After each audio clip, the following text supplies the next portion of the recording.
हरे कृष्णा महामंत्र।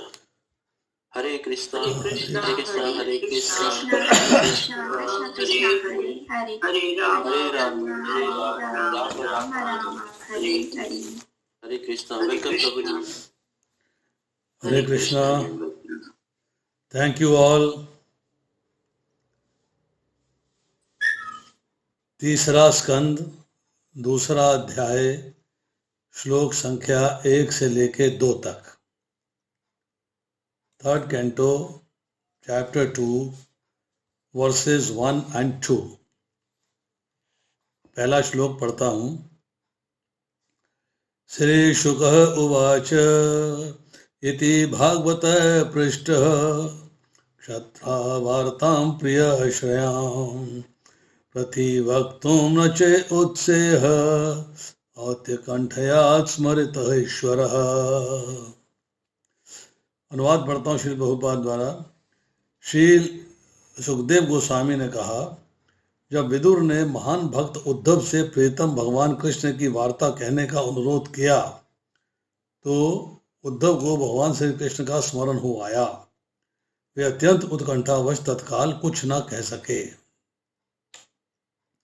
श्लोक संख्या 2।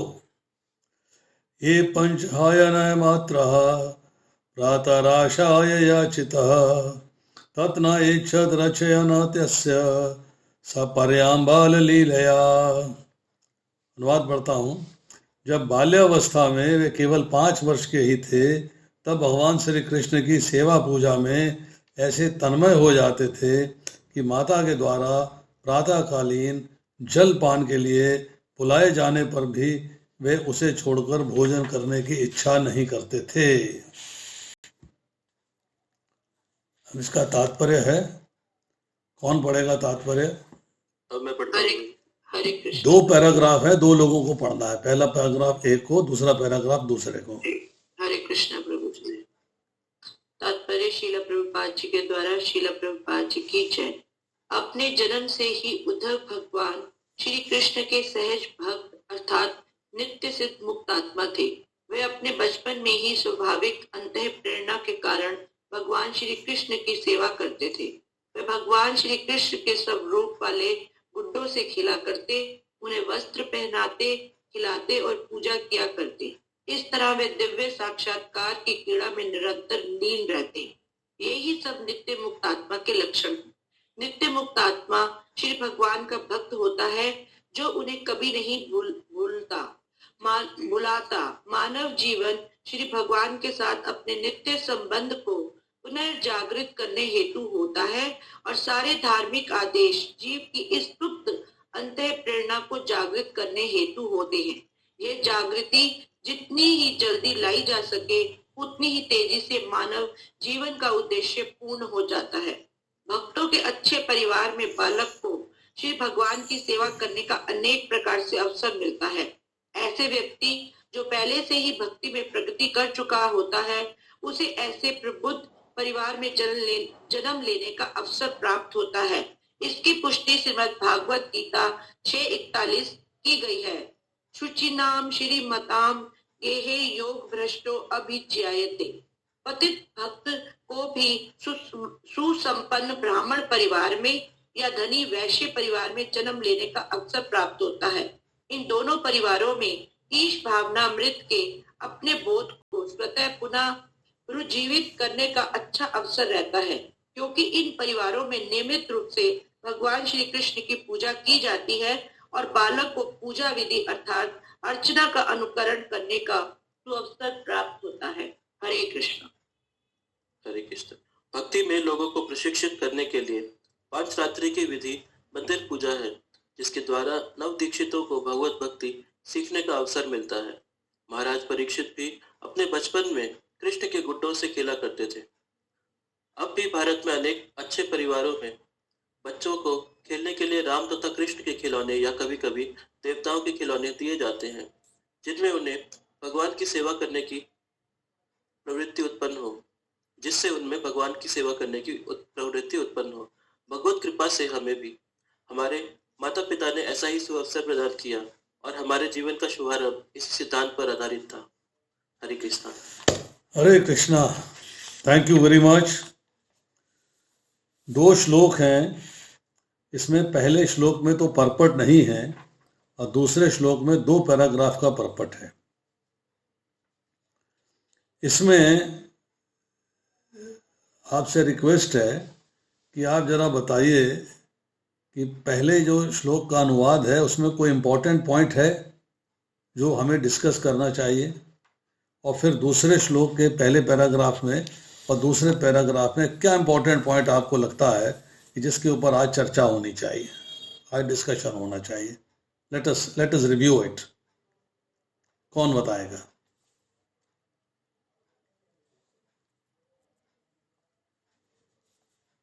प्रभु जी, फर्स्ट वर्स में तो ऐसा है कि ऐसा अचानक क्या होगा कि वो एकदम से उत्तर नहीं दे पाए। He was so engrossed in, मतलब भगवान कृष्ण के स्मरण में वो इतना engross हो गए कि वो एकदम से जवाब नहीं दे पाए। दूसरा कौन बताएगा?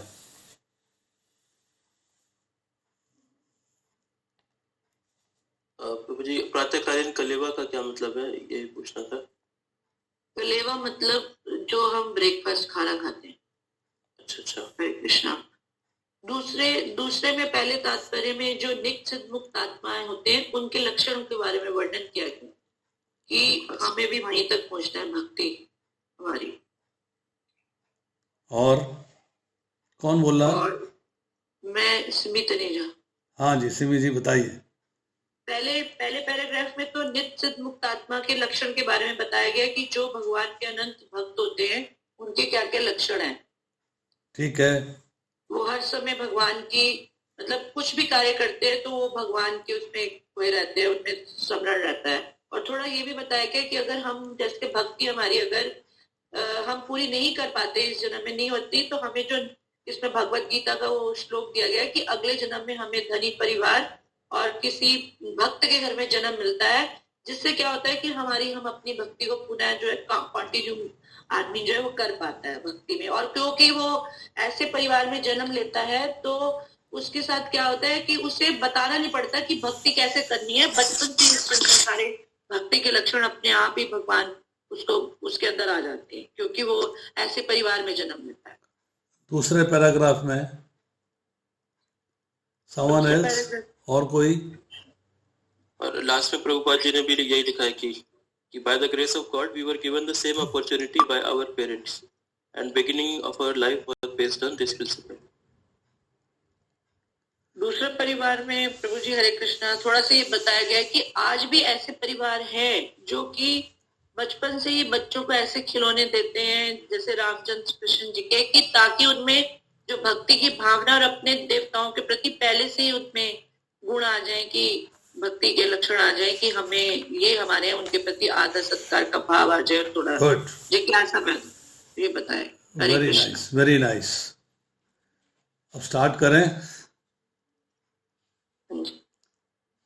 पहले श्लोक में इसका मैं अनुवाद पढ़ता हूं दोबारा से।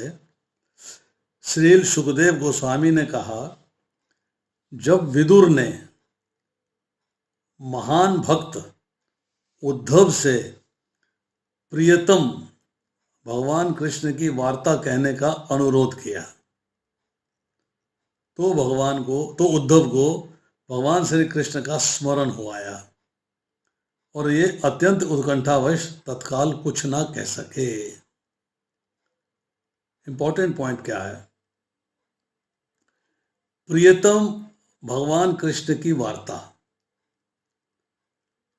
मतलब आप अपने जीवन के अंदर भगवान कृष्ण के अतिरिक्त किसी को भी प्रियता के मामले में उच्चतम कोटि में नहीं रखते, सिर्फ भगवान कृष्ण प्रियतम।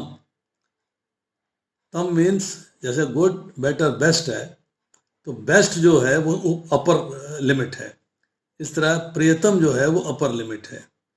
तो प्रियतम भगवान कृष्ण की वार्ता मतलब वो जो है उनके सबसे ज़्यादा प्रिय जो हैं, अति प्रिय जो हैं, वो एक है भगवान कृष्ण, और उनके बारे में चर्चा करने का अनुरोध कर रहे हैं।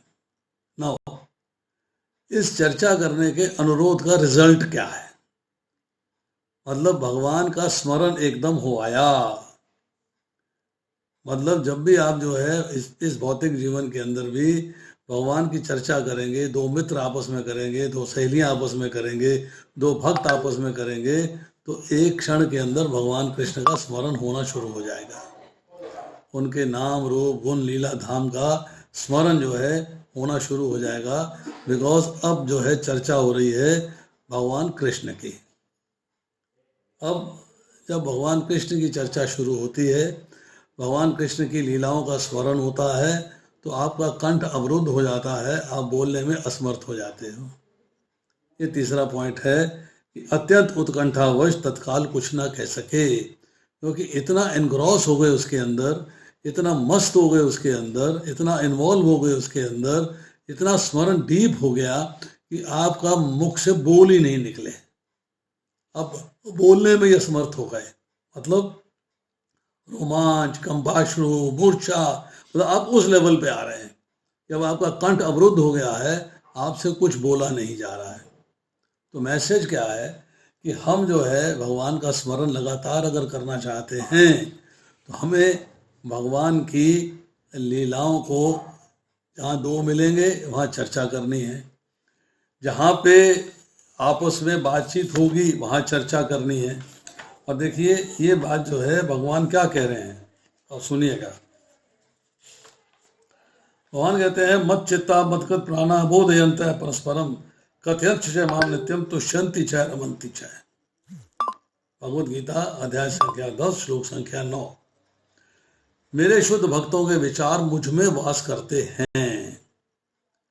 मीन्स भक्त जो है केवल भगवान के विषय में ही सोचता है, अपना संबंध कैसे स्थापित किया जाएगा, मतलब उनका जो मन है वो हर समय भगवान में ही लिप्त रहता है।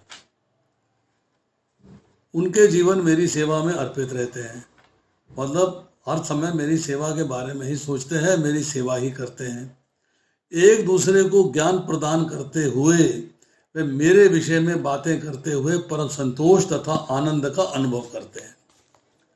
मीन्स एंजॉयमेंट एंड सेटिस्फैक्शन किसमें है कि भगवान के नाम रूप गुण लीला धाम का वर्णन करने में और वर्णन सुनने में। This is what they want, ये उनकी इच्छा रहती है। नाउ दूसरा श्लोक। जब बाल्यावस्था में केवल 5 वर्ष के ही थे, तब भगवान श्री कृष्ण की सेवा पूजा में ऐसे तन्मय हो जाते थे कि माता के द्वारा प्रातःकालीन जलपान के लिए बुलाए जाने पर भी वे उसे छोड़कर भोजन करने की इच्छा नहीं करते थे। क्या शो करता है कि भगवान कृष्ण में एनग्रॉसमेंट इतना है कि आप शुद्ध बुद्ध खो बैठे हो। दिन रात का ध्यान नहीं है, भोजन पान का ध्यान नहीं, आपको और कुछ सोच विचार नहीं आ रहा है, केवल यही आ रहा है कि भगवान से प्रेम का संबंध कैसे स्थापित हो, भगवान की सेवा का अवसर कैसे प्राप्त हो, भगवान से मेरा प्रेम कैसे होगा, इसकी चिंता रहती है। और उस खेल खिलौने के अंदर, उस कार्यक्रम को अरेंज करने के अंदर, उसके बारे में स्मरण करने के लिए, उसके बारे में सोचने के बारे में आपको जो है और किसी चीज़ का भान ही नहीं रहता है। थोड़ा और, थोड़ा और, थोड़ा और, थोड़ा और, मतलब थोड़ा और करते करते आपके जो रोज़मर्रा के कार्यक्रम हैं, जो रूटीन ड्यूटीज़ हैं, उनको आप जो है पीछे कर देते हो। क्यों? भगवान ने कहा है तस्मात् सर्वेषु कालेषु माम अनुस्मर युद्ध च, कि मेरा स्मरण करते हुए युद्ध कर, मतलब मेरा स्मरण करते हुए अपनी ड्यूटीज़ को परफॉर्म कर, ना कि ड्यूटीज़ को परफॉर्म करते हुए मेरा स्मरण कर। देखने में 2 लाइनें एक जैसी हैं। मैं भगवान का स्मरण करते हुए अपना कार्य करता हूँ, मैं अपना कार्य करते हुए भगवान का स्मरण करता हूँ, पर भगवान का स्मरण मुख्य है, अपना कार्य गौण है। तो पहली वाली सेंटेंस है कि मैं भगवान का स्मरण करते हुए अपने कार्य करता हूँ। This part is important. तो यहाँ उद्धव जी भूल गए, हर समय भगवान का ध्यान है। नाउ अब आते हैं हम परपट पे। शब्द आया है कि सहज भक्त, भगवान कृष्ण का सहज भक्त होना। सहजिया नहीं, सहजिया चीज अलग है। सहज भक्त मतलब है natural devotee, natural devotee. Natural devotee क्या है कि उसको कंपेल नहीं किया जा रहा, सिखाया नहीं जा रहा, पढ़ाया नहीं जा रहा। नहीं, तुम पढ़ो, भगवान की भक्ति करनी चाहिए, तुम पढ़ो, भगवान की सेवा करनी चाहिए, तुम पढ़ो, कैसे करनी चाहिए। वो नेचुरली इम्बाइब्ड है, नेचुरली आ रही है, सहजता से कार्य हुए चले जा रहे हैं, आसानी से इजीली परफॉर्म किए जा रहे हैं, जैसे कि उनके अंदर रचे बसे हुए हैं। जैसे कि एक स्त्री है, घर संभालती है, तो उसके लिए नेचुरल है, वो किचन में जाती है, किचन का कार्य करना उसके लिए नेचुरल है, उसको बहुत ज़्यादा सिखाना नहीं पड़ता है, तो वो नेचुरली होले होले होले होले उसमें इनग्रॉस हो जाती है। उसको उस कार्य के लिए बताना नहीं पड़ता है कि इसको ऐसे करना है, इसको ऐसे करना, इसको ऐसे करना, इसको ऐसे करना। वो घर को संभालती है प्रेम पूर्वक और नेचुरली संभालती है, उसको कंपल्शन नहीं होता किसी का, उसको सिखाना नहीं पड़ता, पढ़ाना नहीं पड़ता, गाइड नहीं करना पड़ता। इसी तरीके से उद्धव जी जो है भगवान कृष्ण के सहज भक्त थे, नेचुरली भक्ति हुई चली जा रही है। नाउ अब कहते हैं वे नित्य सिद्ध थे, तो नित्य सिद्ध कह लीजिए, नित्य मुक्त कह लीजिए, दो तीन चीजों में तीन शब्द है ये। एक है नित्यबद्ध, एक है नित्य सिद्ध, एक है जीवन मुक्त। मतलब नित्यबद्ध क्या होता है, इसको जानना चाहिए, नित्य सिद्ध क्या होता है, इसको जानना चाहिए, और जीवन मुक्त क्या होता है, इसको जानना चाहिए। तीन शब्दों को हमें डिफाइन करना। नित्यबद्ध का मतलब है इटर्नली कंडीशनड, हमेशा से बंधन में है। तो प्रभुपाद लिखते हैं कि बंधन कब हुआ, दिस इज टाइम इमेमोरियल, जिसके बारे में आप नहीं कह सकते कि जीव जो है इस भौतिक संसार में आके बंधन में कब आया। बंधन में आने का मतलब है कर्मों का बंधन, कर्म फलों का बंधन। आप जो है अपने जीवन के अंदर बंधन में बनते जा रहे हो, कर्म फल भोगने के लिए शरीर प्राप्त करते जा रहे हो। वो कब शुरू हुआ, कैसे शुरू हुआ, ये कोई नहीं जानता। Nobody knows, this can be defined. इसलिए इसको शब्द इस्तेमाल किया है टाइम इमेमोरियल, समय का कोई ध्यान नहीं है कब हुआ है। तो वो है नित्यबद्ध। अब उस नित्यबद्ध को नित्यबद्ध स्टेज के उठ के जीवन मुक्त बनना है और फिर नित्य सिद्ध बनना है। नित्य सिद्ध क्या है? नित्य सिद्ध का मतलब है हमेशा से अनकंडीशनड है, हमेशा से रिलीव्ड है। वो कभी भी कर्म के बंधन में नहीं बंधे, कभी भी भौतिक संसार के आकर्षण में नहीं फंसे। वो नित्य सिद्ध है, वो ठाकुर जी के धाम में है, भगवान के धाम में है, वो नित्य सिद्ध हैं। उनको कभी भी जो है बंधन में नहीं आए। नाउ भगवान अपनी लीला जब करते हैं इस पृथ्वी पर आके, तो उनके साथ उनके मित्र, उनके संबंधी, उनके परिकर सब पार्टिसिपेट करते हैं। तो वो सारे के सारे लोग भगवान की लीला में पार्टिसिपेट करने के लिए वहाँ से वो लोग से उतर के नीचे पृथ्वी लोक पर आए हैं। तो सारे के सारे नित्य सिद्ध हैं, वो बंधन में नहीं है, वो कर्मों के बंधन में नहीं फंसते। उनको कर्मों के बंधन में फंस के दोबारा से पुनरअपि जन्म पुनरअपि मरणम का रास्ता ग्रहण नहीं करना है। वो हमेशा से सिद्ध थे, यहाँ पर आए हैं तो यहाँ पे सिद्ध हैं, इसलिए उद्धव जी इस पृथ्वी पर हैं परंतु नित्य सिद्ध हैं। नाउ आता है तीसरा शब्द जीवन मुक्त। जीवन मुक्त क्या है कि आप इस जीवन में ही मुक्ति प्राप्त कर चुके हो। मीन्स आपने भगवान की भक्ति करी है, भगवान का सानिध्य प्राप्त करने के लिए लालायित हो, आपके उत्कंठा है कि मैं भगवान के धाम कैसे जाऊं, भगवान की भक्ति कैसे करूं, भगवान का प्रेम कैसे प्राप्त करूं। अब उसमें प्रोग्रेस करते जाते हैं, प्रोग्रेस करते जाते हैं, अल्टीमेटली एक स्टेज पे आ जाते हैं कि अब आप जो है इसी जीवन में मुक्त कहलाएंगे, आपको जीवन मुक्त कहा जाएगा। आप नित्य सिद्ध के बराबर हैं।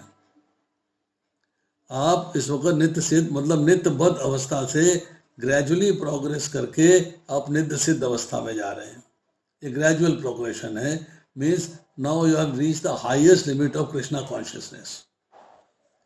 अब यहाँ चर्चा आ रही है कि बच्चे को भगवान कृष्ण के रूप रंग वाले, भगवान राम के रूप रंग वाले खिलौने दिए जाएं खेलने के लिए, ताकि उनका भौतिक संसार के खिलौनों के प्रति आकर्षण कम हो और भगवान के प्रति आकर्षण बढ़े। This is what is wanted, ये आपको चाहिए। अब आप उसके अंदर जो है, उद्धव जी क्या करते हैं कि भगवान के, उस जमाने में प्लास्टिक तो नहीं था, स्टील नहीं था, खिलौने बनते थे मिट्टी के, तपाया जाता था, कुम्हार की भट्टी में तपते थे और उसके बाद खिलौने मिट्टी के तैयार होते थे। उस मिट्टी के खिलौनों से खेला करते थे। उनको जो है उन्हीं खिलौनों को भोजन कराते, एक जैसे कहते हैं, एक भोजन कराना मतलब जैसे हम लोग भगवान के सामने भोजन की थाली रखते हैं या भगवान के मुख तक जो है ले जाते हैं, चम्मच ले जाते हैं, उनके लिए खाना ले जाते हैं, मतलब वो भोजन खिलाना हो गया। भगवान साक्षात उस वक्त खाते हैं, नहीं खाते तो बात की बात है। तो भगवान की पूजा करते हैं, तो उनको जो है इससे क्या था, भगवान के प्रति आकर्षण बढ़ता था। आज भी अगर हम बच्चों को जो है भगवान के प्रति, भगवान के खिलौने देंगे तो बच्चों का जो है भगवान के प्रति आकर्षण बढ़ेगा।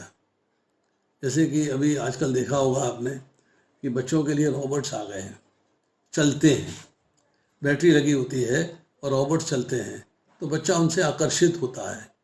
अल्टीमेटली जो है रोबोट्स के प्रति उसका इंक्विसिटनेस, जानकारी प्राप्त करने की जिज्ञासा हो जाती है, इच्छा हो जाती है, ये क्या है। इसी तरह खिलौने के अंदर बैटरी लगा रखी है, बंदर है तबला बजा रहा है, हिरन है चल रहा है, घोड़ा है चल रहा है, तो उससे जो है बच्चों का उसके प्रति आकर्षण हो जाता है। इसी तरह अगर हम भगवान के खिलौने, भगवान के रूप रंग वाले खिलौने बच्चों को देंगे तो बच्चों का भगवान के प्रति आकर्षण होगा। जब आकर्षण होगा तो जिज्ञासा होगी। जिज्ञासा की अगर आप पूर्ति करते हैं तो उनके संस्कार अच्छे होंगे। संस्कार अच्छे होंगे, उनका एटीट्यूड, उनका व्यवहार, उनका बिहेवियर अच्छा हो जाएगा। वो समझेंगे कि मेरे को क्या ठीक है और क्या गलत है, उसके बारे में फैसला कर पाएंगे। ये उनके लिए जीवन में बात बन के आ जाएगी। नाउ इसके बाद चर्चा आ रही है कि नित्य सिद्ध भगवान को कभी नहीं भूलते। जो नित्य सिद्ध हो गया है, नित्य सिद्ध हुआ ही इसलिए है कि नित्य बद्ध से नित्य सिद्ध अवस्था में आया है कि अब वो भगवान को भूलता नहीं है। ऑलवेज रिमेंबर कृष्णा वाली स्टेज में आ जाता है कि हर समय भगवान का स्मरण रहता है। अब प्रभुपाद जी लिखते हैं बहुत सुंदर लाइन कि हम कोई भी कथा करते हैं, कोई भी चर्चा करते हैं, कोई भी डिस्कशंस होती हैं, कोई भी पढ़ाई करते हैं भगवान के बारे में, उनका उद्देश्य क्या है कि आपकी सुषुप्त ज्ञान, जो ज्ञान आपका लुप्त हो चुका है, जो ज्ञान आपका सुप्त हो चुका है, उसको जगाना। ज्ञान जगाने का अर्थ यह है कि जो भगवान से आपने अपना संबंध भुला दिया था, उस संबंध को दोबारा से याद कराना, उस संबंध को समझना, उस संबंध को फिर से स्थापित करवाना। ये आपकी इच्छा हो गई, ये आपकी अब डिज़ायर हो गई और डिज़ायर अब फुलफिल हो रही है, क्योंकि आप धार्मिक उपदेशों के माध्यम से आगे बढ़ रहे हो। अब प्रभुपाद कोट करते हैं भगवद गीता के 6 अध्याय का 41वां श्लोक।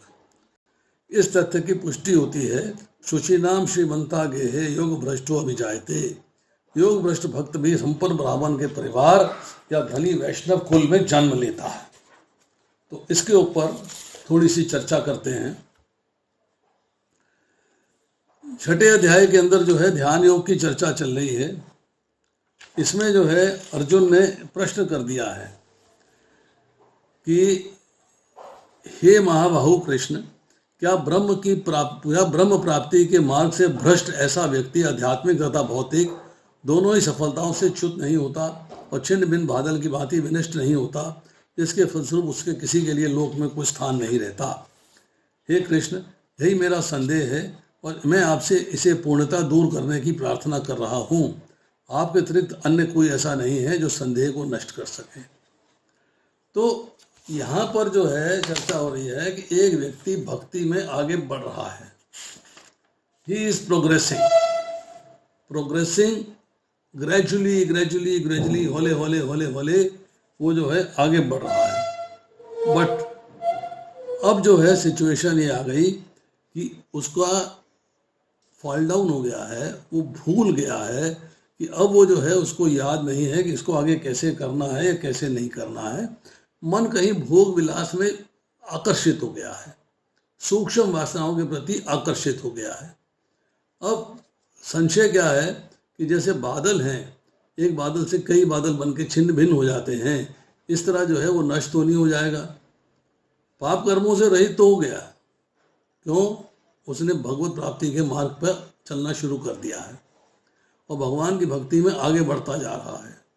पाप कर्म तो नष्ट हो गए हैं, तो इसलिए नरक नहीं जा सकता। सकाम कर्म करता नहीं है तो स्वर्ग प्राप्ति का लक्ष्य नहीं है, स्वर्ग नहीं जा सकता। पुनर्जन्म का उद्देश्य नहीं है तो पुनर्जन्म में भी नहीं जा सकता। और परमात्मा प्राप्ति के साधन से विचलित हो गया, तो क्या छिन्न भिन्न बादल की तरह नष्ट तो नहीं हो जाएगा? शास्त्र का ज्ञाता, शास्त्र में जो न समझ सकता हो, जो समझा जा सकता है, उसकी मृत्यु के बाद क्या गति है कोई नहीं बता सकता। Even you can tell, I can tell. Presume करते हैं धाम चला जाएगा, धाम जाएगा या नहीं जाएगा ये शास्त्र बताता है। अब प्रश्न ये आता है कि छठे अध्याय के 41वें श्लोक में क्या लिखा जा रहा है कि साधक जो है हर तरह का योग करने के लिए तैयार है और करता है। ज्ञान योग है, कर्म योग है, ध्यान योग है, भक्ति योग है, पर अंत काल में अपने लक्ष्य से विचलित हो गया है। लक्ष्य क्या है? भगवत धाम की प्राप्ति। लक्ष्य क्या है? भगवान का प्रेम। उससे जो है विचलित हो गया है, मतलब डिस्टर्ब हो गया है, डिस्ट्रैक्ट हो गया है, थोड़ा पीछे छूट गया। कॉज क्या है? आप भगवत प्राप्ति के मार्ग में आगे बढ़ते बढ़ते बढ़ते आगे प्रोग्रेस करना चाहते थे, बट समहाउ और दी अदर आप पीछे रह गए, बैकफायर हो गया। तो कॉज क्या है? What is the cause? Cause है 3 कॉजेस। नंबर 1, मन में विक्षेप का हो जाना, अर्थात माइंड जो है आपका डिस्ट्रैक्ट हो गया, भटक गया। सेकंड कॉज, विषयों में आसक्ति, अर्थात भौतिक सुख भोग के प्रति आपकी आसक्ति हो गई है। और तीसरा, अनफॉर्चुनेटली बीमारी ऐसी आ गई है कि आप जो है लास्ट मोमेंट के ऊपर आप बीमारी के बारे में ही आकर्षित हो गए हो, कैसे ठीक करो, क्या करो, क्या नहीं करूं, वगैरह वगैरह चिंताएं होनी शुरू हो गई हैं। तो भगवान की भक्ति के मार्ग से आप थोड़ा सा हट गए हो। डेस्टिनेशन, जैसे मैंने बताया कि नीचे के लोक में तो नहीं जाता। नंबर 1, साधक में सांसारिक सुख की माइन्यूट सी सटल इच्छा रह गई है। अब ऐसा साधक जो है वो पुण्य कर्म करने वाले लोकों में जाता है, जहाँ पर कि पुण्य कर्म होते हैं। भोगों में आसक्ति ही मृत्यु लोक के ऊपर में लोगों में रहने का कारण है। आप पृथ्वी लोक से क्रॉस कर गए भक्ति के द्वारा, करी आपने, पर अभी फुल्ली हाईएस्ट लिमिट पे नहीं पहुंचे हैं। नाउ आप ऊपर के लोकों में हैं, पर कॉज उसका क्या है? आपकी भोगों में आसक्ति। भोगों में जितनी ज़्यादा आसक्ति होगी उतने ज़्यादा समय उन लोकों में रहना पड़ेगा अपने शुभ कर्मों के फल को भोगने के लिए। अब शुचि नाम श्रीमंता का शब्द आया है कि शुद्ध, शुद्ध का मतलब है पवित्र, शुद्ध, श्रेष्ठ गुण वाले, और श्रीमान का मतलब है विशुद्ध आचरण वाले धनियों के कुल में। नाउ जो लोग स्वर्ग में जाते हैं वो 2 तरह के लोग हैं। नंबर 1, कर्मों के द्वारा, मीन्स भोगने, स्वर्ग लोक को भोगने के पर्पस से, उसके उद्देश्य से कर्म करते हैं, अर्थात पुण्य कर्म करते हैं कि मेरे को स्वर्ग लोक की प्राप्ति हो जाए। बट जब पुण्य कर्म जो है समाप्त हो जाते हैं, then you have come back, आपको वापस आना। ये डिपेंड करता है कैसे कर्म किए थे और आपको वापस आना। उसके बाद है योग भ्रष्ट, कि एम तो है भगवान की प्राप्ति, उच्च लोकों में गए, परंतु फिर दोबारा से लौट के आए शुद्ध श्रीमान के घर में, और फिर जो है प्रोग्रेस किया है कृष्णा कॉन्शियसनेस में, अल्टीमेटली रिलीव हो गए। परफेक्टेड पीपल और अनपरफेक्टेड पीपल। तो अनपरफेक्टेड पीपल में क्या क्वालिटी है कि भोगों की इच्छा रखते हैं, बट इस एंजॉयमेंट को हायर प्लैनेट्स में जाने के लिए इस्तेमाल करना चाहते हैं, कि सेंस एंजॉयमेंट भी करनी है और हायर प्लैनेट में भी जाना है। ऐसी मिसकंसेप्शन रहती है उनके मन के अंदर। नाउ इसके बाद आता है, हम एक थोड़ी सी चर्चा करते हैं और श्लोक संख्या 42 की। बड़े अच्छे टॉपिक है ये। यदि दीर्घ काल तक योग करने के बाद असफल रहे तो वह ऐसे योगियों के कुल में जन्म लेता है जो अति बुद्धिमान है। निश्चय ही इस संसार में ऐसा जन्म दुर्लभ है। और 43वें श्लोक में कहते हैं, हे कुरुनंदन, ऐसा जन्म पाकर वह अपने पूर्व जन्म की दैवी चेतना को पुनः प्राप्त करता है और पूर्ण सफलता करने के उद्देश्य से वह आगे उन्नति करने का प्रयास करता है। देखिए, अब भगवान ने पहले बताई कि साधारण योग भ्रष्ट की गति क्या है, अब बता रहे हैं उच्च श्रेणी के योग भ्रष्ट की गति क्या है। जो छठे अध्याय के 41वें श्लोक में अब कंट्रास्ट क्या है, योग भ्रष्ट और विषयासक्ति, विषयों में अटैचमेंट है और आप योग भ्रष्ट हैं। तो स्वर्ग आदि जो लोक हैं उसमें आप जा सकते हो, उसके बाद पवित्र धनी के घर में जन्म ले सकते हो।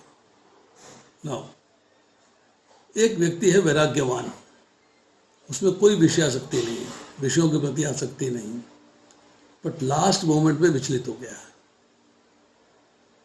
वह ना तो किसी लोक में, ना ही पवित्र धनी के घर में, पर एक ज्ञानवान सिद्ध योगियों के घर में जन्म लेगा। अब आपके पास भोगों में तो वैराग्य है तो आप उच्च लोकों में नहीं जाएंगे, और योगी गृहस्थ है तो भगवत तत्व का ज्ञान सभी आश्रमों में है। इसलिए जो है देखते हैं कि वो शुद्ध सात्विक राजाओं के, पवित्र धनवानों के, प्रसिद्ध गुणवानों के घर में जन्म लेगा। ये उसके पुण्य कर्मों का फल है। He has to take birth. Now एक चर्चा थोड़ी सी और करते हैं कि उद्देश्य है भगवत प्राप्ति का। हमें भगवान का प्रेम प्राप्त करना है, हमें भगवान का सानिध्य प्राप्त करना है, हमें भगवान के धाम जाना है। बट सूक्ष्म भोगों की जो वासना है, जो अट्रैक्शन है, जो डिजायर है, वो नहीं मिटी। पर चूंकि भक्ति हमारी इतनी प्रबुद्ध थी, इतनी बढ़िया थी कि जो लास्ट मिनट में हम विचलित हुए हैं अलग बात है, परंतु उस भक्ति के माध्यम से हम ब्रह्म लोक तक जा सकते हैं, उच्चतम लोक। अब ब्रह्म लोक के भोग, जो वहां के भोग हैं, उनको आपने भोगा और आपकी वासना मिट गई, आपकी डिजायर, सूक्ष्म वासना जो थी वो मिट गई, तो आपको मुक्ति प्राप्त हो गई।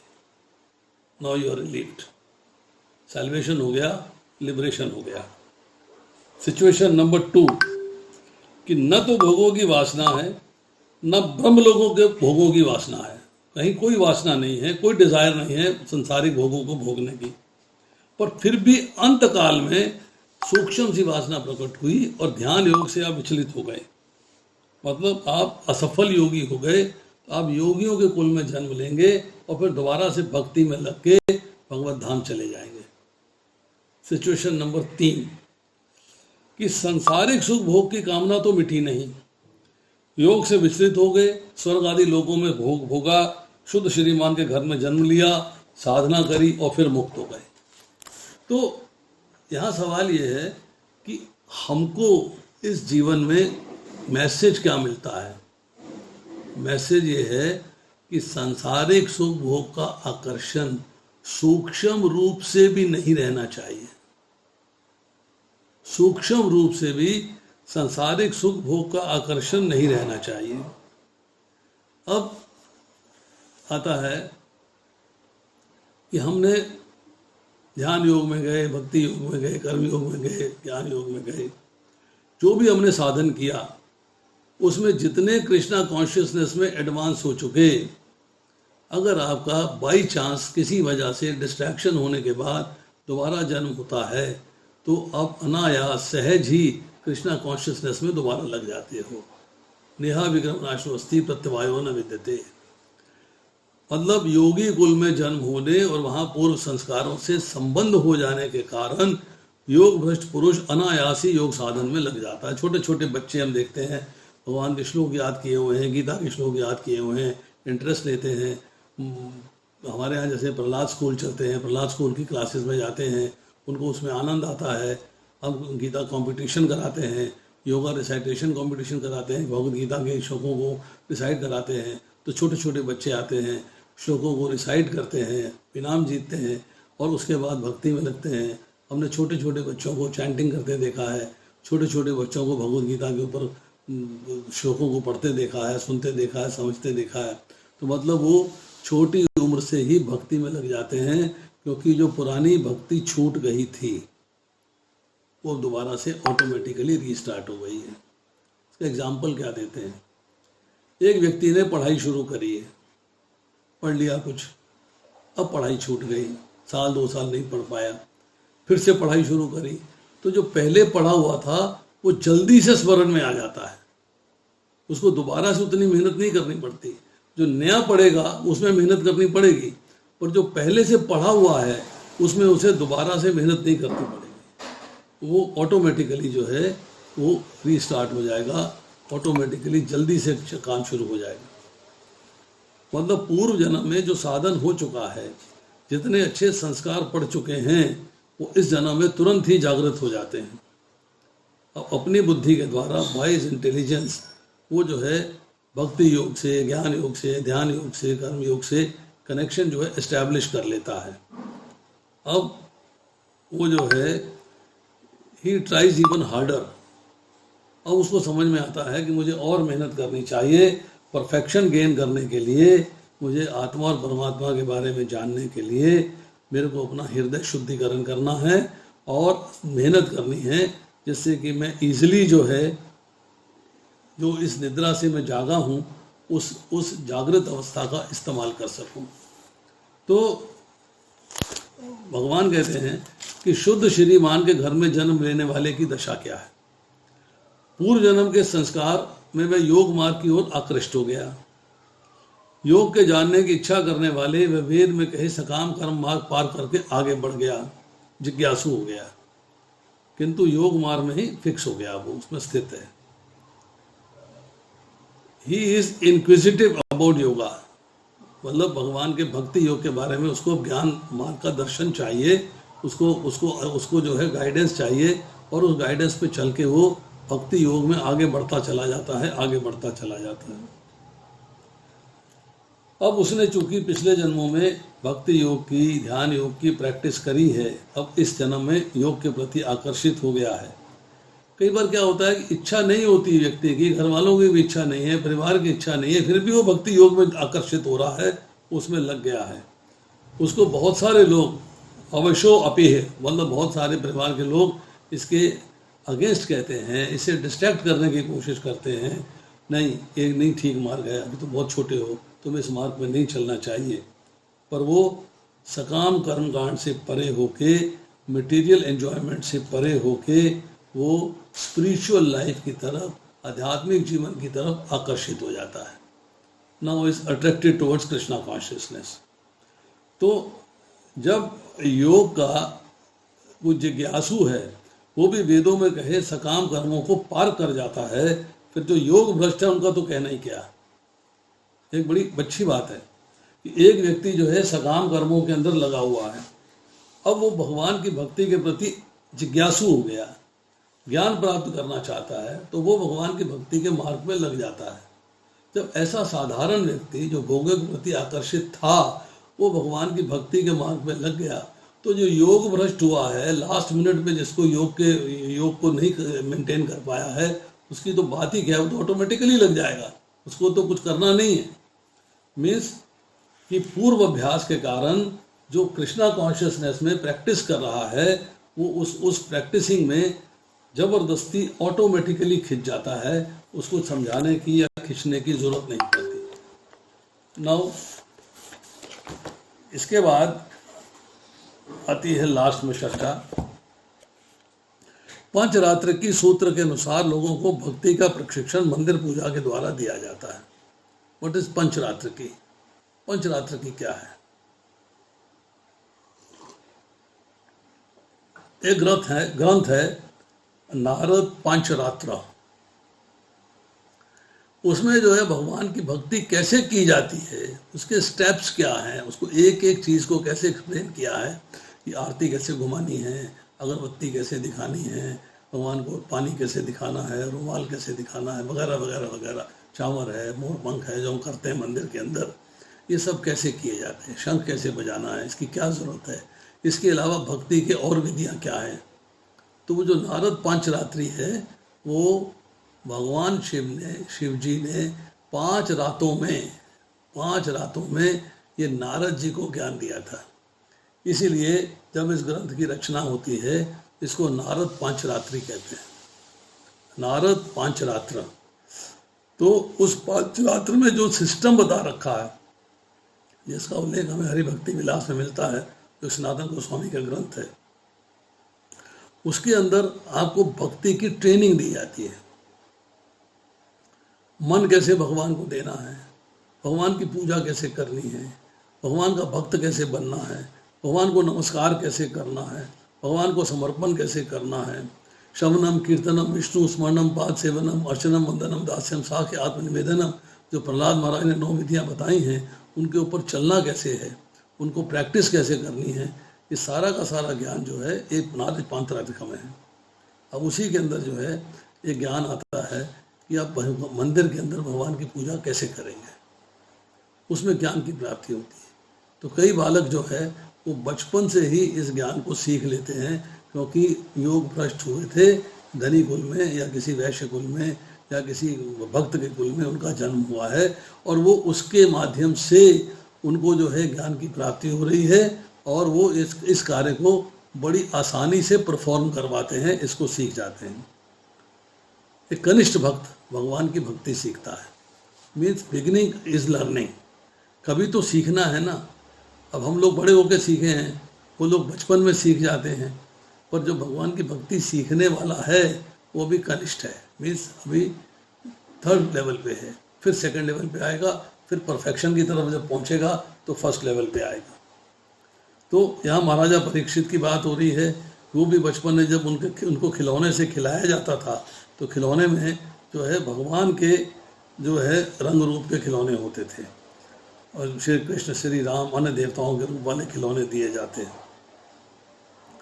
आइडिया हमने आपको बताया कि इससे जो है भगवान की सेवा पूजा के संस्कार विकसित होते हैं। आज की डेट में इन संस्कारों को डेवलप करना बहुत आवश्यक है, क्योंकि हम जो है देखते हैं, अखबारों में खबरें पढ़ते हैं कि ऐसे ऐसे अनर्थ हो रहे हैं जो कि एक जीवन में नहीं होने चाहिए, अनर्थ नहीं होने चाहिए, पर अनर्थ हो रहे हैं। रीज़न क्या है? रीज़न है सिर्फ एक, कि हम लोग जो है अपने बच्चों के साथ अंग्रेज़ी बोलते हैं। ओ नहीं, अंग्रेजी स्कूल में जाना है, अंग्रेजी शुरू से। यस, हाउ आर यू बेटा, how are you, did you eat food. मतलब हम हिंदी में बातें नहीं करते, तूने प्रसाद पाया कि नहीं पाया, तो तूने खाना खाया नहीं खाया, वो भी अंग्रेजी में बोल रहे हैं। मेरे पास एक मरीज़ आई थी, मैं याद करता हूँ, आज से कोई 30 साल पुरानी बात है। इंसिडेंटली वो काफ़ी दूर रहती थी हमसे, कुछ 7-8 किलोमीटर दूर थी।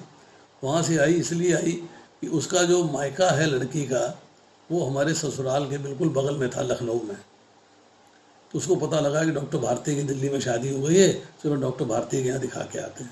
दिखाने आई, बच्चा था 1.25 साल का, अंग्रेजी बोल रही है। मैंने कहा भाई तुम हिंदी में बात कर लो। कहती no doctor, even we husband and wife don't talk in Hindi. Uttar Pradesh UP भाषी प्रदेश की रहने वाली, लखनऊ सिटी की रहने वाली केवल इंग्लिश में बात करती, पति पत्नी भी इंग्लिश में ही बात करते हैं। तो मैंने पूछा भाई वाई सो? कहती because if we talk in Hindi child will learn Hindi, if we talk in English child will learn English, so we don't want to speak in Hindi at all, we will speak only English and only English। अब बच्चे में संस्कार कहाँ से पढ़ेंगे? उसे न तो रामायण की बात हो रही है, न महाभारत की बात हो रही है, न भगवद गीता की बात हो रही है, न भागवत की बात हो रही है, न रामलीला की बात हो रही है, न कृष्ण लीला की बात हो रही है। उसको तो यही पढ़ाया जा रहा है, oh God give me bread and butter, oh God please save me in this world. तो क्या होगा? ये जो संस्कार हैं ये हमने अपने बच्चों को नहीं दे रहे हैं। हम बच्चों को डीएवी स्कूल में नहीं पढ़ाएंगे, हम बच्चों को पढ़ाएंगे कहाँ? सेंट मैरी स्कूल में, सेंट कोलम्बस स्कूल में, मार्टिन एंड हैरी स्कूल, मतलब ऐसे ऐसे स्कूलों में पढ़ाएंगे जहाँ पर कि सिर्फ अंग्रेजी है और कुछ है ही नहीं। तो हमारे बच्चों में भक्ति के संस्कार कहाँ से आएंगे? कौन डालेगा? भगवान के बारे में उन्हें कौन बताएगा? उनका कोई इंटरेस्ट नहीं है, कोई बताता नहीं है।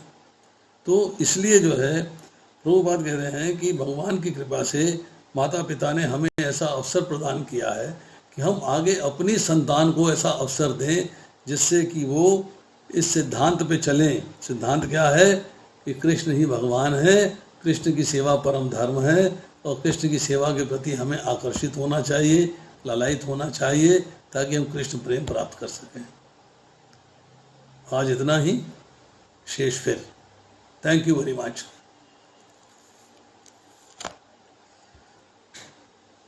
हरे Krishna. Thank you so much प्रभु जी। This was a wonderful topic and a very nice class प्रभु जी। तो किसी भक्त का कोई प्रश्न है तो आप पूछ सकते हैं। अदिति देवीदासी माता जी ने हाथ हैंड रेज किया है। माता जी, you can go ahead. You are unmute माता जी, प्लीज अनम्यूट। हरे कृष्णा प्रभु जी, दंडवत प्रणाम। दंडवत प्रणाम माता जी, दंडवत प्रणाम। कहिए प्रभु जी, आपने बताया जैसे कोई बहुत ज्यादा भक्ति कर रहा है तो हर पूरा टाइम भक्ति में लगा हुआ है, और अंत समय में किसी क्षण के लिए उसकी कोई आसक्ति आ जाती है उसमें। अंत समय में कुछ क्षण के लिए आपने बोला। हाँ जी। लेकिन वारा पुराण में आपने एक बार बताया था कि जब कोई भक्त कोमा में चला जाता है तो भक्त भगवान खुद आते हैं। तो यहाँ पे अगर उसने पूरा टाइम भक्ति की तो अंत समय में अगर कुछ रह गया तो फिर भगवान क्यों नहीं आते? Very nice. आप थोड़ा सा ना इसको मॉडिफाई करिएगा, तब आपको अपने प्रश्न का उत्तर स्वयं मिल जाएगा। जी मैम। दो सिचुएशंस आपने बताई। उस सिचुएशन से पहले ये बात समझ लेनी है कि भगवान की अपनी स्टेटमेंट क्या है। भगवान कहते हैं कि मैंने आपको स्वतंत्र इच्छा दी है, मैंने आपको कर्म करने के लिए, कार्य करने के लिए स्वतंत्रता दी है। You can act as you like. आप अपनी मर्जी से कार्य कर सकते हो। और अर्जुन से भगवान ने यही कहा, यत् इच्छेसी तथा कुरु, जैसी तेरी इच्छा हो तो वैसा कर। अब आती है दो सिचुएशन। एक में उसकी डिजायर है, अभी सूक्ष्म वासना है कि मुझे कुछ भोगना है, उसकी डिजायर है। डिजायर के फलस्वरूप उसे जो है या तो योगियों का कुल मिलेगा, या ब्राह्मण का परिवार मिलेगा, शुद्ध श्रीमंत का घर मिलेगा, अर्थात उसकी डिजायर की फुलफिलमेंट के लिए। नाउ सेकंड है कि वो बेहोश हो गया है, सूखी हुई लकड़ी और पाषाण की तरह। डिजायर नहीं है, this no desire at all. Desire कहाँ है? वो तो अनकॉन्शियस है, और वो भगवान का नाम स्मरण नहीं कर सकता। यम यम व्यापी स्मरण भावा के प्लेटफॉर्म पे नहीं आ सकता वो, और वो भगवान के स्मरण के प्लेटफॉर्म पे नहीं है। वो डिजायर से नहीं है कि मैं इस भगवान का स्मरण नहीं करूंगा। That is a natural situation with him, is nearing death. और डेथ में उसके वेंटिलेटर लगे हुए हैं, बेहोश पड़ा हुआ है, अनकॉन्शियस है, सडन एक्सीडेंट हो गया है। मीन्स उसकी डिजायर नहीं है सूक्ष्म भोगों को भोगने की। अब जब डिजायर नहीं है तो भगवान कहते हैं अगर उसने स्वस्थ अवस्था में निरंतर मेरा चिंतन किया है तो मैं उसे लेने आता हूँ। दूसरी सिचुएशन में भगवान लेने नहीं आएंगे, क्योंकि उसकी डिजायर है भोगने की। भगवान कहते जा भाई भोग, मैं तुझे क्यों लूं। ये पॉइंट जो है समझ लेने का है। डिजायर एंड अनकॉन्शियसनेस, जहाँ की असमर्थता है भगवान का स्मरण करने में, दोनों में अंतर है, दोनों में डिफरेंस है। ये बात समझ में आ जाएगी तो पिक्चर क्लियर हो जाएगी सारी। और बताइए।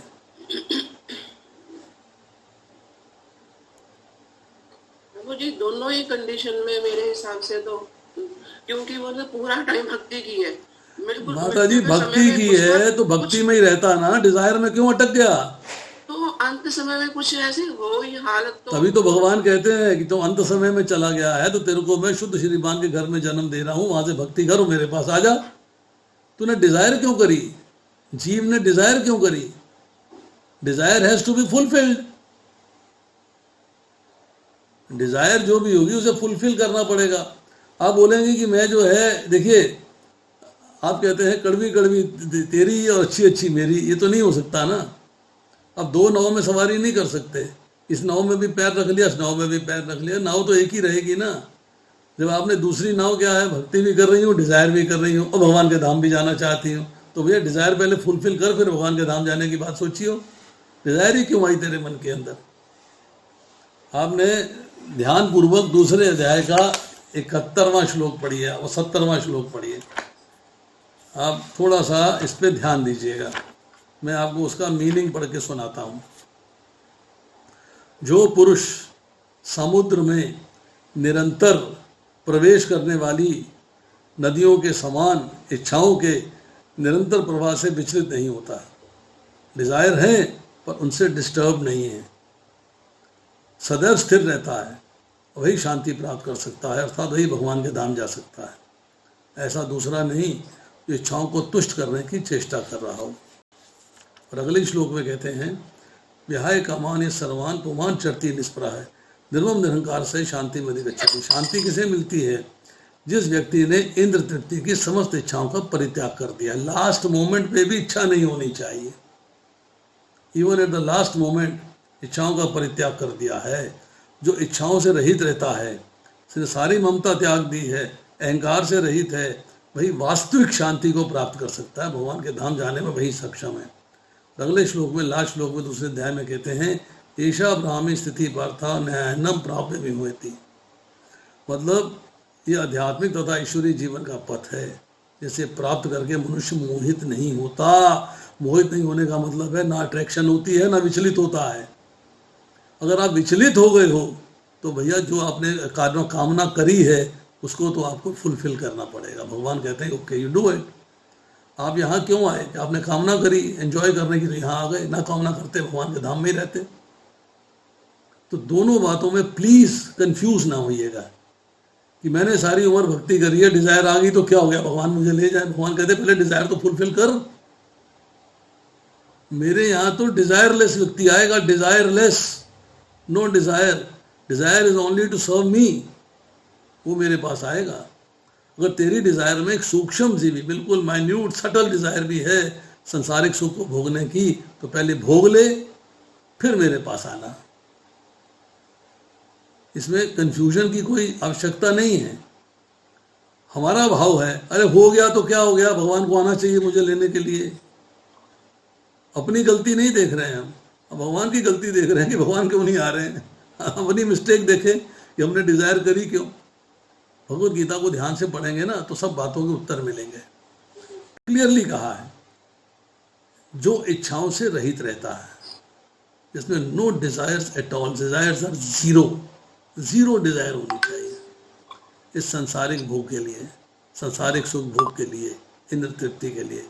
No desire at all, desire only to serve Krishna, बस। इसलिए जो है आपका ये कहना कि मैंने सारी उम्र भक्ति करी, अगर मैं विचलित हो भी गई तो भगवान छठे अध्याय में ही तो समझा रहे हैं।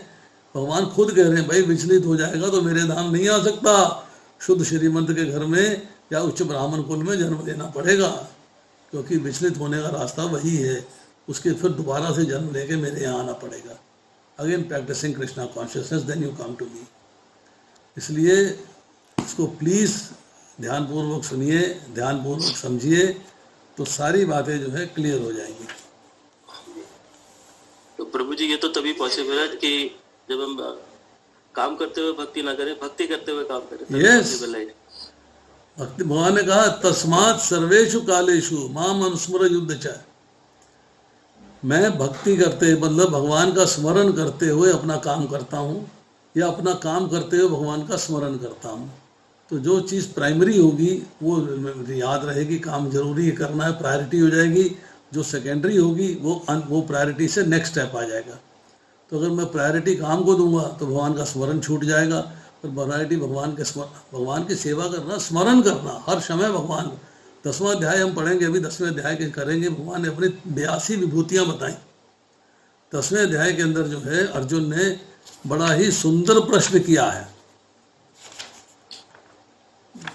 10वें अध्याय के अंदर अर्जुन जो है प्रश्न कर रहा है। क्या प्रश्न कर रहा है कि आप मुझे बताइए कि किस तरह आपका स्मरण लगातार हो सकता है, किस तरह। हे कृष्ण, हे परम योगी, मैं किस तरह आपका चिंतन करूं और आपको कैसे जानूं। हे भगवान, आपका स्मरण किन किन रूपों में किया जा सकता है। I always want to remember you, but how. इसका उत्तर फिर भगवान अपने 82 ऑपुलेंसेस बताते हैं, 82 ऑपुलेंसेस। 82 ऑपुलेंसेस में भगवान ने इसको क्लैरिफाई किया है कि तुम इस तरीके से मेरा स्मरण कर सकते हो। दिस इज द वे, ऐसे किया जा सकता है। तो हमें जो है भगवान का स्मरण करते हुए अपना कार्य करना है, ना कि अपना कार्य करते हुए भगवान का स्मरण करना है। तो दो चीज़ों में फर्क है। This is the basic difference. Hare Krishna प्रभु जी। यस माता जी, बोलिए। Who is calling? मनीषा प्रभु जी। हाँ बोलो मनीषा जी, बताइए।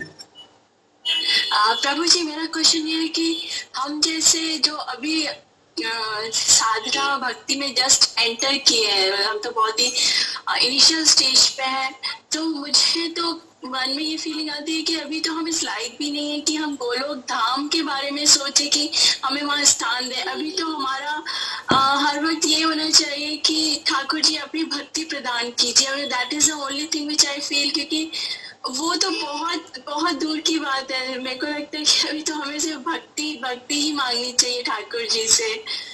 या ओब्वियसली जब भक्ति हम मांगेंगे तो हमारा जो अल्टीमेट गोल गोलोक धाम तो फुलफिल होगा, बट अभी हम उस लायक ही नहीं है। जो at least this is I am talking for my self only, कि मैं तो अभी वो कुछ भी नहीं सोचती हूँ, सिर्फ ठाकुर जी के आगे खड़े होकर सिर्फ भक्ति की ही बात कर रही हूँ कि मुझे इस लायक बना दीजिए कि मैं आपकी भक्ति कर सकूं।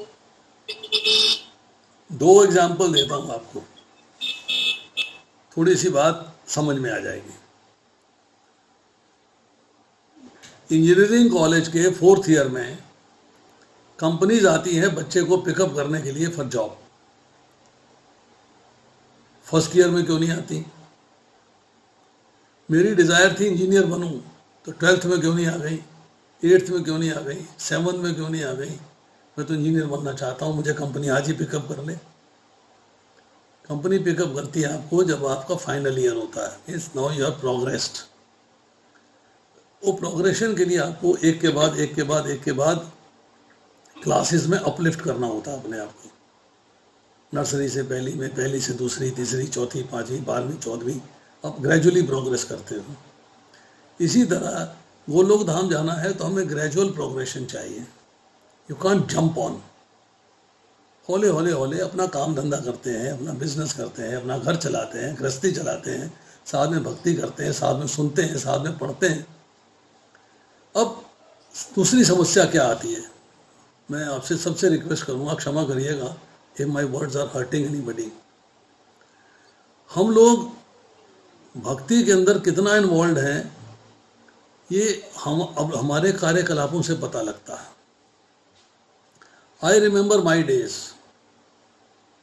जब मैं मेडिकल कॉलेज में पढ़ता था तो मुझे पता है कि इतना कोर्स मुझे आज करना है, इतना कल करना है। एक पहले टॉपिक्स डिसाइड कर लेता था और उतना पढ़ के ही सोता था, उसके बिना मुझे सोना नहीं है। चाहे मुझे रात में 1 घंटे की नींद मिले, चाहे 2 घंटे की मिले, मैंने अपने टॉपिक्स को पूरा करने के बाद ही सोना है। नंबर 1, मैं कृष्णा कॉन्शियसनेस में आया, अब मुझे सुनना है। किसको सुनूंगा, कैसे सुनूंगा? तो आई सेलेक्टेड कि who is the teacher who can answer my questions. Number 1, who is the teacher who can explain the things in a very simple way. Number 2, who is the teacher who does not deviate from the topic. Topic कुछ है, चर्चा कुछ और हो रही है, उसको explain नहीं किया जा रहा है, उसको समझाया नहीं जा रहा है, कहीं और भटके हुए हैं। तो मैंने टीचर को सिलेक्ट किया। अब टीचर सेलेक्ट किया तो मेरा इंटरेस्ट हो गया कि भैया मुझे इस टीचर की क्लास सुननी है। I am staying near Janakpuri, near Mayapuri. मेरे घर से फरीदाबाद 40 किलोमीटर है, गाजियाबाद 40 किलोमीटर है, गुड़गांव 40 किलोमीटर है, पर उनकी क्लास जहाँ भी होती थी वीक में 1 बार हो, 2 बार हो, 3 बार हो, मैं वहाँ पहुँचता था। बिकॉज क्वेश्चंस करता था, आंसर्स मिलते थे, मैं और कोई क्लास नहीं ज्वाइन करता था। और दूसरी क्लास, क्योंकि तब ये इंटरनेट का ज़माना नहीं था, तब ये ऑनलाइन क्लासेस नहीं होती थी, जाना पड़ता था। और इतनी सड़कें भी नहीं थी, इतने पुल नहीं थे, इतने ब्रिजेस नहीं थी, कुछ नहीं था, पतली पतली सड़कें होती थी। 40 किलोमीटर चलाना, रात में 11:30-12 बजे 40 किलोमीटर चला के वापस आना, that was my learning phase. उसमें मैंने सीखा है, मेरे क्वेश्चन के आंसर्स मिले हैं, मुझे मोटिवेशन मिला है कि मुझे पढ़ना है फिर क्वेश्चंस करने हैं, मुझे पढ़ना है फिर क्वेश्चंस करने हैं, नोट्स बनाने हैं फिर क्वेश्चंस करने हैं। That is why today I am in a position to answer questions and in a position to speak and position to understand the topics properly. वो मिसिंग है आज की तारीख में।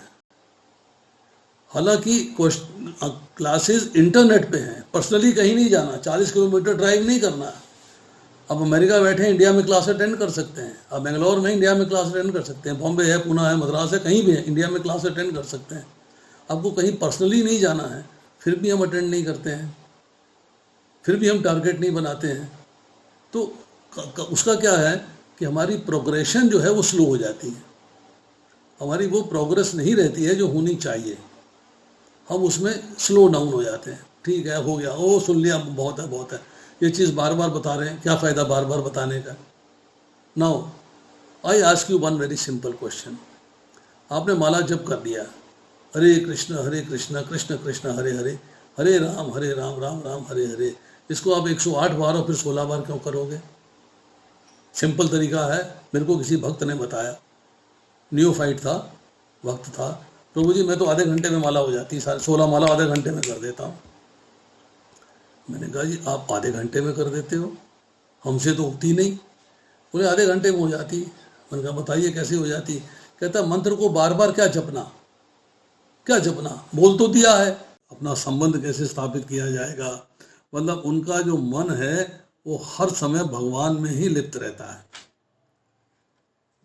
उनके जीवन मेरी सेवा में अर्पित रहते हैं, मतलब हर समय मेरी सेवा के बारे में ही सोचते हैं, मेरी सेवा ही करते हैं। एक दूसरे को ज्ञान प्रदान करते हुए वे मेरे विषय में बातें करते हुए परम संतोष तथा आनंद का अनुभव करते हैं। मीन्स एंजॉयमेंट एंड सेटिस्फैक्शन किसमें है? कि भगवान के नाम रूप गुण लीला धाम का वर्णन करने में और वर्णन सुनने में। This is what they want, ये उनकी इच्छा रहती है। नाउ दूसरा श्लोक। जब बाल्यावस्था में केवल 5 वर्ष के ही थे तब भगवान श्री कृष्ण की सेवा पूजा में ऐसे तन्मय हो जाते थे कि माता के द्वारा प्रातःकालीन जलपान के लिए बुलाए जाने पर भी वे उसे छोड़कर भोजन करने की इच्छा नहीं करते थे। क्या शो करता है कि भगवान कृष्ण में एनग्रॉसमेंट इतना है कि आप शुद्ध बुद्ध खो बैठे हो, दिन रात का ध्यान नहीं है, भोजन पान का ध्यान नहीं, आपको और कुछ सोच विचार नहीं आ रहा है, केवल यही आ रहा है कि भगवान से प्रेम का संबंध कैसे स्थापित हो, भगवान की सेवा का अवसर कैसे प्राप्त हो, भगवान से मेरा प्रेम कैसे होगा, इसकी चिंता रहती है।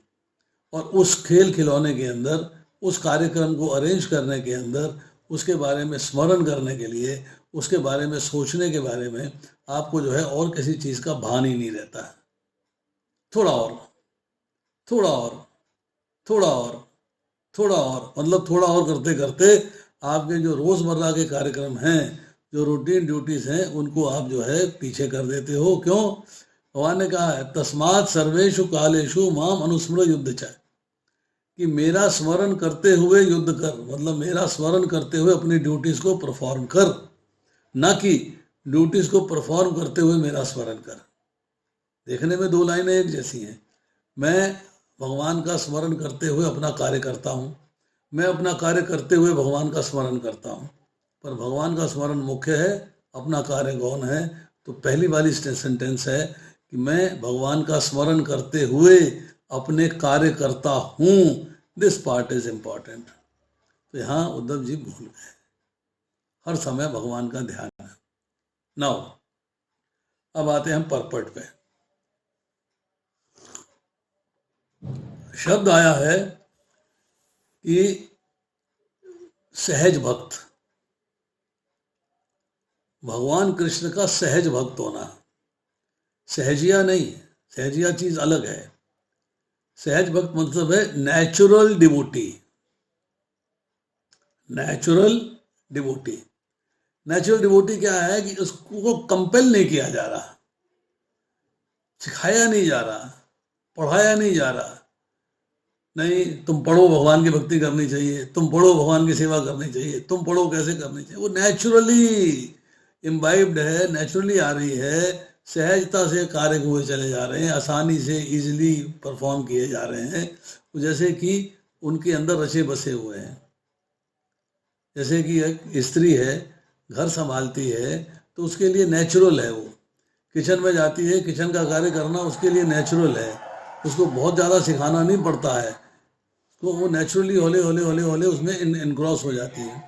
उसको उस कार्य के लिए बताना नहीं पड़ता है कि इसमें ऐसे करना है, इसको ऐसे करना, इसको ऐसे करना, इसको ऐसे करना।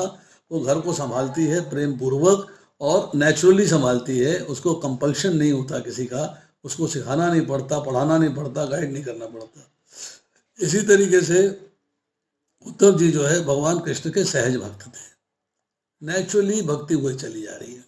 नाउ अब कहते हैं वे नित्य सिद्ध थे, तो नित्य सिद्ध कह लीजिए, नित्य मुक्त कह लीजिए, दो तीन चीजों में तीन शब्द हैं ये। एक है नित्य बद्ध, एक है नित्य सिद्ध, एक है जीवन मुक्त।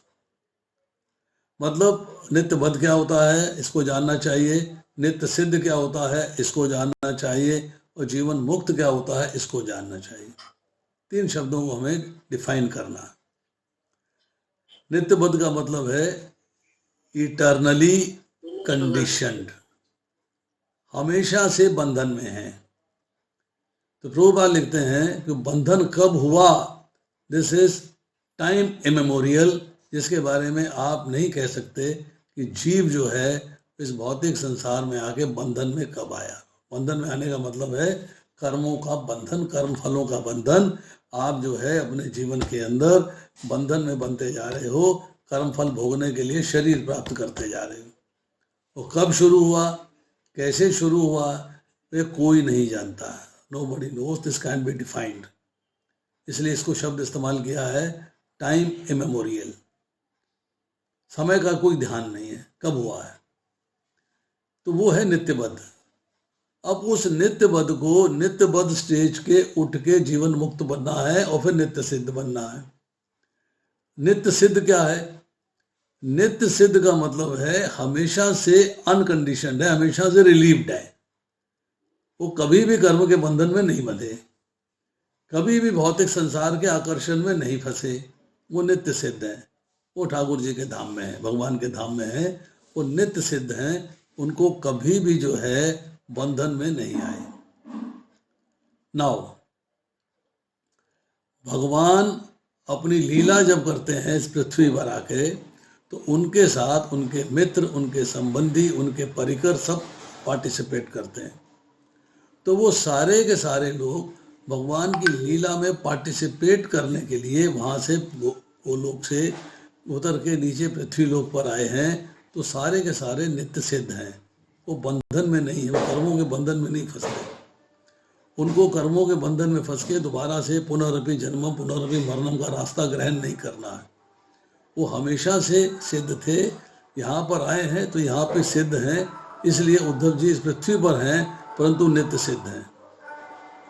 नाउ आता है तीसरा शब्द जीवन मुक्त। जीवन मुक्त क्या है कि आप इस जीवन में ही मुक्ति प्राप्त कर चुके हो। मीन्स आपने भगवान की भक्ति करी है, भगवान का सानिध्य प्राप्त करने के लिए लालायित हो, आपके उत्कंठा है कि मैं भगवान के धाम कैसे जाऊं, भगवान की भक्ति कैसे करूं, भगवान का प्रेम कैसे प्राप्त करूं। अब उसमें प्रोग्रेस करते जाते हैं, प्रोग्रेस करते जाते हैं, अल्टीमेटली एक स्टेज पे आ जाते हैं कि अब आप जो है इसी जीवन में मुक्त कहलाएंगे, आपको जीवन मुक्त कहा जाएगा। आप नित्य सिद्ध के बराबर हैं। आप इस वक्त नित्य सिद्ध मतलब नित्य बद्ध अवस्था से ग्रेजुअली प्रोग्रेस करके आप नित्य सिद्ध अवस्था में जा रहे हैं। ये ग्रेजुअल प्रोग्रेशन है, means now you have reached the highest limit of Krishna consciousness. अब यहाँ चर्चा आ रही है कि बच्चे को भगवान कृष्ण के रूप रंग वाले, भगवान राम के रूप रंग वाले खिलौने दिए जाएं खेलने के लिए, ताकि उनका भौतिक संसार के खिलौनों के प्रति आकर्षण कम हो और भगवान के प्रति आकर्षण बढ़े। This is what is wanted, ये आपको चाहिए। अब आप उसके अंदर जो है, उद्धव जी क्या करते हैं कि भगवान के, उस जमाने में प्लास्टिक तो नहीं था, स्टील नहीं था, खिलौने बनते थे मिट्टी के, तपाया जाता था, कुम्हार की भट्टी में तपते थे और उसके बाद खिलौने मिट्टी के तैयार होते थे। उस मिट्टी के खिलौनों से खेला करते थे। उनको जो है उन्हीं खिलौनों को भोजन कराते, एक जैसे कहते हैं, एक भोजन कराना मतलब जैसे हम लोग भगवान के सामने भोजन की थाली रखते हैं या भगवान के मुख तक जो है ले जाते हैं, चम्मच ले जाते हैं, उनके लिए खाना ले जाते हैं, मतलब वो भोजन खिलाना हो गया। भगवान साक्षात उस वक्त खाते हैं, नहीं खाते तो बात की बात है। तो भगवान की पूजा करते हैं, तो उनको जो है इससे क्या था, भगवान के प्रति आकर्षण बढ़ता था। आज भी अगर हम बच्चों को जो है भगवान के प्रति, भगवान के खिलौने देंगे तो बच्चों का जो है भगवान के प्रति आकर्षण बढ़ेगा। जैसे कि अभी आजकल देखा होगा आपने कि बच्चों के लिए रोबोट्स आ गए हैं, चलते हैं, बैटरी लगी होती है और रोबोट्स चलते हैं, तो बच्चा उनसे आकर्षित होता है। अल्टीमेटली जो है रोबोट्स के प्रति उसका इंक्विसिटनेस, जानकारी प्राप्त करने की जिज्ञासा हो जाती है, इच्छा हो जाती है, ये क्या है। इसी तरह खिलौने के अंदर बैटरी लगा रखी है, बंदर है तबला बजा रहा है, हिरन है चल रहा है, घोड़ा है चल रहा है, तो उससे जो है बच्चों का उसके प्रति आकर्षण हो जाता है। इसी तरह अगर हम भगवान के खिलौने, भगवान के रूप रंग वाले खिलौने बच्चों को देंगे तो बच्चों का भगवान के प्रति आकर्षण होगा। जब आकर्षण होगा तो जिज्ञासा होगी। जिज्ञासा की अगर आप पूर्ति करते हैं तो उनके संस्कार अच्छे होंगे। संस्कार अच्छे होंगे, उनका एटीट्यूड, उनका व्यवहार, उनका बिहेवियर अच्छा हो जाएगा। वो समझेंगे कि मेरे को क्या ठीक है और क्या गलत है, उसके बारे में फैसला कर पाएंगे। ये उनके लिए जीवन में बात बन के आ जाएगी। नाउ इसके बाद चर्चा आ रही है कि नित्य सिद्ध भगवान को कभी नहीं भूलते। जो नित्य सिद्ध हो गया है, नित्य सिद्ध हुआ ही इसलिए है कि नित्य बद्ध से नित्य सिद्ध अवस्था में आया है कि अब वो भगवान को भूलता नहीं है। ऑलवेज रिमेंबर कृष्णा वाली स्टेज में आ जाता है कि हर समय भगवान का स्मरण रहता है।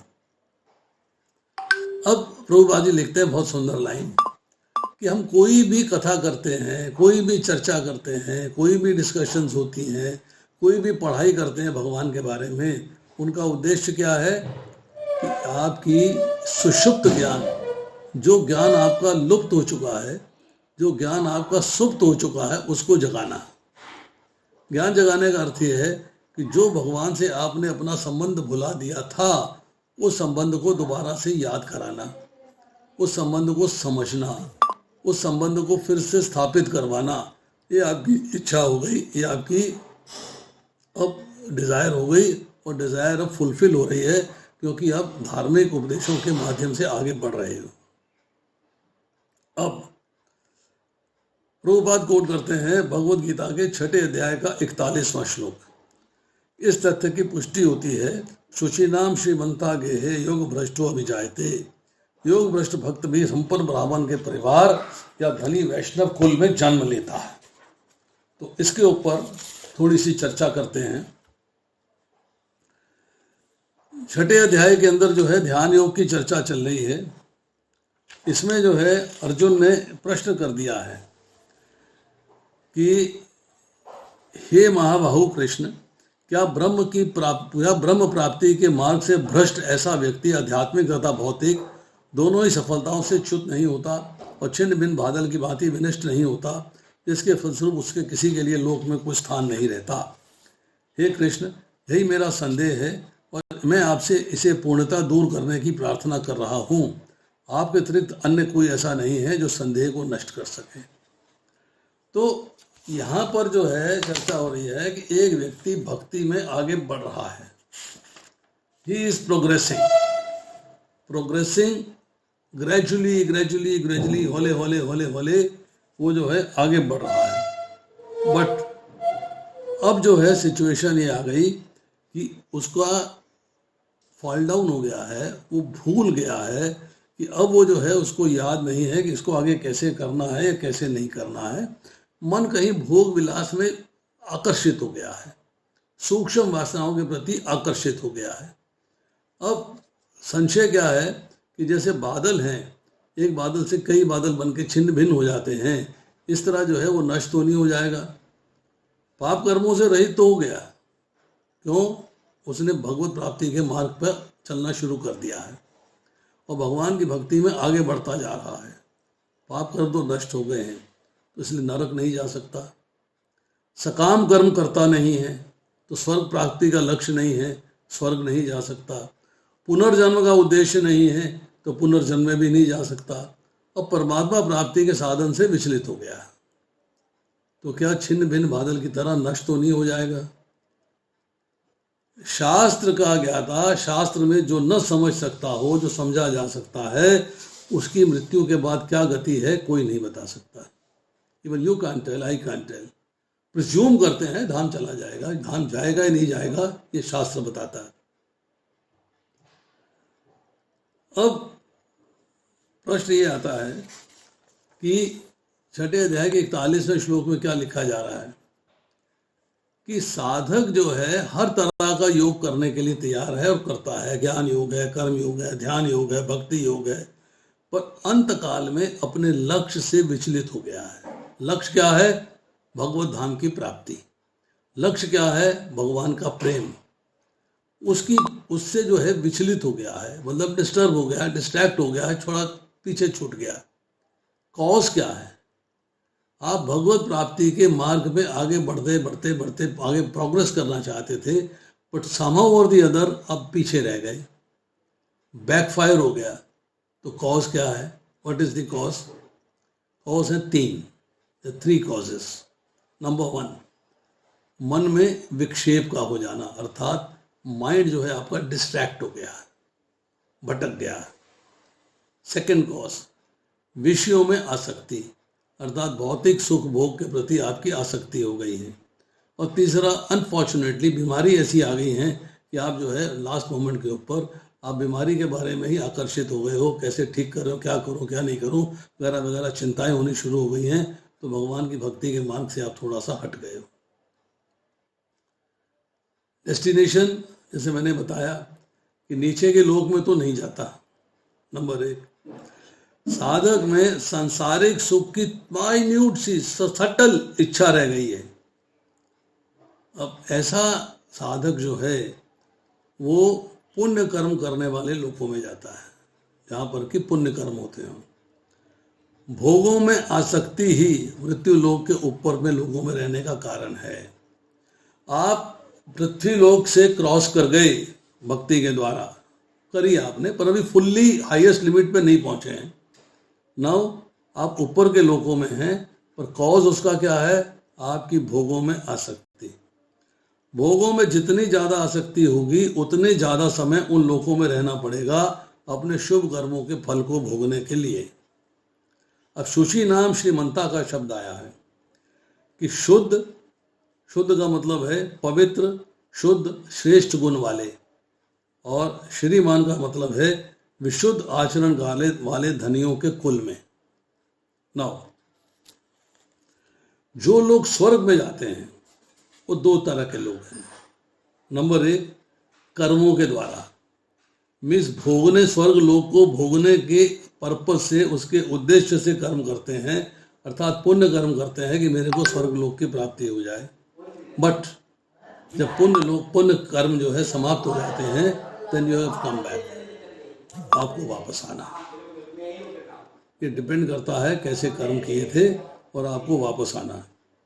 उसके बाद है योग भ्रष्ट कि एम तो है भगवान की प्राप्ति, उच्च लोकों में गए, परंतु फिर दोबारा से लौट के आए शुद्ध श्रीमान के घर में, और फिर जो है प्रोग्रेस किया है कृष्णा कॉन्शियसनेस में, अल्टीमेटली रिलीव हो गए।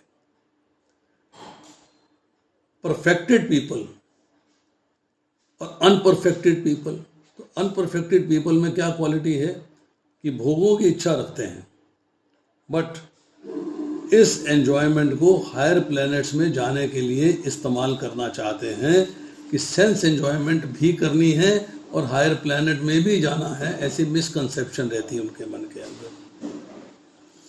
नाउ इसके बाद आता है, हम एक थोड़ी सी चर्चा करते हैं और श्लोक संख्या 42 की। बड़े अच्छे टॉपिक है ये। यदि दीर्घ काल तक योग करने के बाद असफल रहे तो वह ऐसे योगियों के कुल में जन्म लेता है जो अति बुद्धिमान है। निश्चय ही इस संसार में ऐसा जन्म दुर्लभ है। और 43वें श्लोक में कहते हैं, हे कुरुनंदन, ऐसा जन्म पाकर वह अपने पूर्व जन्म की दैवी चेतना को पुनः प्राप्त करता है और पूर्ण सफलता करने के उद्देश्य से वह आगे उन्नति करने का प्रयास करता है। देखिए, अब भगवान ने पहले बताई कि साधारण योग भ्रष्ट की गति क्या है, अब बता रहे हैं उच्च श्रेणी के योग भ्रष्ट की गति क्या है। जो छठे अध्याय के 41वें श्लोक में अब कंट्रास्ट क्या है, योग भ्रष्ट और विषयासक्ति, विषयों में अटैचमेंट है और आप योग भ्रष्ट हैं। तो स्वर्ग आदि जो लोक हैं उसमें आप जा सकते हो, उसके बाद पवित्र धनी के घर में जन्म ले सकते हो। नाउ एक व्यक्ति है वैराग्यवान, उसमें कोई विषयासक्ति नहीं है, विषयों के प्रति आसक्ति नहीं, बट लास्ट मोमेंट में विचलित हो गया है। वह ना तो किसी लोक में, ना ही पवित्र धनी के घर में, पर एक ज्ञानवान सिद्ध योगियों के घर में जन्म लेगा। अब आपके पास भोगों में तो वैराग्य है तो आप उच्च लोकों में नहीं जाएंगे, और योगी गृहस्थ है तो भगवत तत्व का ज्ञान सभी आश्रमों में है, इसलिए जो है देखते हैं कि वो शुद्ध सात्विक राजाओं के, पवित्र धनवानों के, प्रसिद्ध गुणवानों के घर में जन्म लेगा। ये उसके पुण्य कर्मों का फल है। He has to take birth. Now एक चर्चा थोड़ी सी और करते हैं कि उद्देश्य है भगवत प्राप्ति का। हमें भगवान का प्रेम प्राप्त करना है, हमें भगवान का सानिध्य प्राप्त करना है, हमें भगवान के धाम जाना है। बट सूक्ष्म भोगों की जो वासना है, जो अट्रैक्शन है, जो डिजायर है, वो नहीं मिटी। पर चूंकि भक्ति हमारी इतनी प्रबुद्ध थी, इतनी बढ़िया थी कि जो लास्ट मिनट में हम विचलित हुए हैं अलग बात है, परंतु उस भक्ति के माध्यम से हम ब्रह्म लोक तक जा सकते हैं, उच्चतम लोक।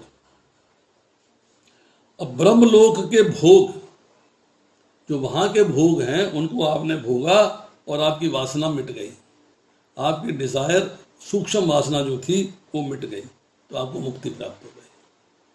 Now you are relieved, salvation हो गया, लिबरेशन हो गया।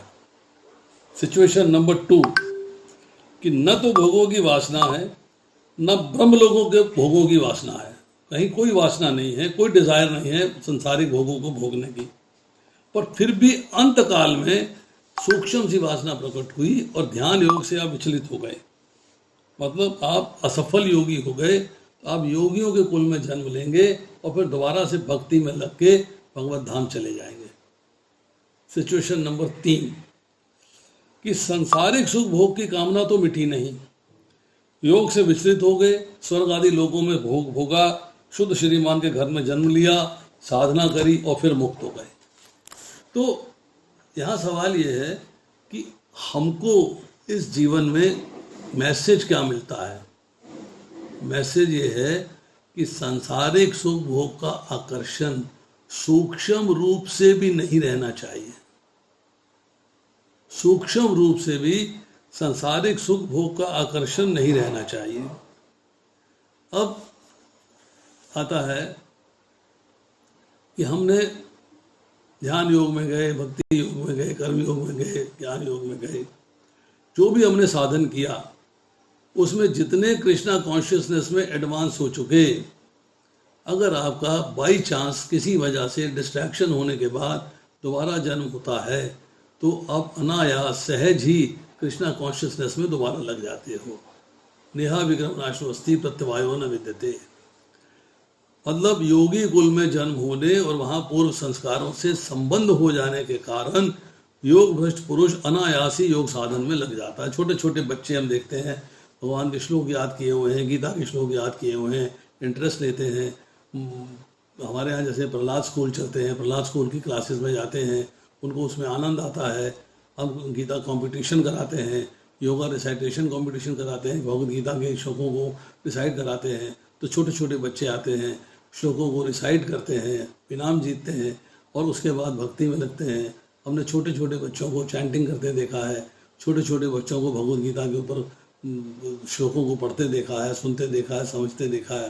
तो मतलब वो छोटी उम्र से ही भक्ति में लग जाते हैं, क्योंकि जो पुरानी भक्ति छूट गई थी वो दोबारा से ऑटोमेटिकली रीस्टार्ट हो गई है। इसका एग्जाम्पल क्या देते हैं, एक व्यक्ति ने पढ़ाई शुरू करी है, पढ़ लिया कुछ, अब पढ़ाई छूट गई, साल 2 साल नहीं पढ़ पाया, फिर से पढ़ाई शुरू करी, तो जो पहले पढ़ा हुआ था वो जल्दी से स्मरण में आ जाता है, उसको दोबारा से उतनी मेहनत नहीं करनी पड़ती।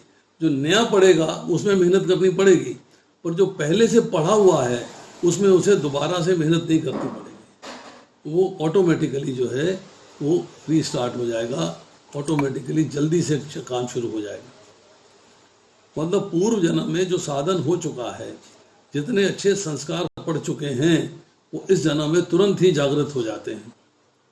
अब अपनी बुद्धि के द्वारा वाइज इंटेलिजेंस वो जो है भक्ति योग से, ज्ञान योग से, ध्यान योग से, कर्म योग से कनेक्शन जो है एस्टैब्लिश कर लेता है। अब वो जो है ही ट्राइज इवन हार्डर, अब उसको समझ में आता है कि मुझे और मेहनत करनी चाहिए, परफेक्शन गेन करने के लिए, मुझे आत्मा और परमात्मा के बारे में जानने के लिए मेरे को अपना हृदय शुद्धिकरण करना है और मेहनत करनी है, जिससे कि मैं इजीली जो है, जो इस निद्रा से मैं जागा हूँ, उस जागृत अवस्था का इस्तेमाल कर सकूँ। तो भगवान कहते हैं कि शुद्ध श्रीमान के घर में जन्म लेने वाले की दशा क्या है। पूर्व जन्म के संस्कार में मैं योग मार्ग की ओर आकृष्ट हो गया, योग के जानने की इच्छा करने वाले वह वेद में कहे सकाम कर्म मार्ग पार करके आगे बढ़ गया, जिज्ञासु हो गया, किंतु योग मार्ग में ही फिक्स हो गया, वो उसमें स्थित है। He is inquisitive about yoga, मतलब भगवान के भक्ति योग के बारे में उसको ज्ञान मार्ग का दर्शन चाहिए, उसको जो है गाइडेंस चाहिए, और उस गाइडेंस पे चल के वो भक्ति योग में आगे बढ़ता चला जाता है, आगे बढ़ता चला जाता है। अब उसने चूंकि पिछले जन्मों में भक्ति योग की, ध्यान योग की प्रैक्टिस करी है, अब इस जन्म में योग के प्रति आकर्षित हो गया है। कई बार क्या होता है कि इच्छा नहीं होती व्यक्ति की, घर वालों की भी इच्छा नहीं है, परिवार की इच्छा नहीं है, फिर भी वो भक्ति योग में आकर्षित हो रहा है, उसमें लग गया है। उसको बहुत सारे लोग अवश्यो अपी है, मतलब बहुत सारे परिवार के लोग इसके अगेंस्ट कहते हैं, इसे डिस्ट्रैक्ट करने की कोशिश करते हैं, नहीं एक नहीं ठीक मार्ग है, अभी तो बहुत छोटे हो, तुम्हें इस मार्ग में नहीं चलना चाहिए। पर वो सकाम कर्मकांड से परे होके, मटेरियल एंजॉयमेंट से परे होके, वो स्पिरिचुअल लाइफ की तरफ, आध्यात्मिक जीवन की तरफ आकर्षित हो जाता है। Now is attracted towards Krishna consciousness. तो जब योग का वो जिज्ञासु है, वो भी वेदों में कहे सकाम कर्मों को पार कर जाता है, फिर जो योग भ्रष्ट है उनका तो कहना ही क्या। एक बड़ी अच्छी बात है कि एक व्यक्ति जो है सकाम कर्मों के अंदर लगा हुआ है, अब वो भगवान की भक्ति के प्रति जिज्ञासु हो गया, ज्ञान प्राप्त करना चाहता है, तो वो भगवान की भक्ति के मार्ग में लग जाता है।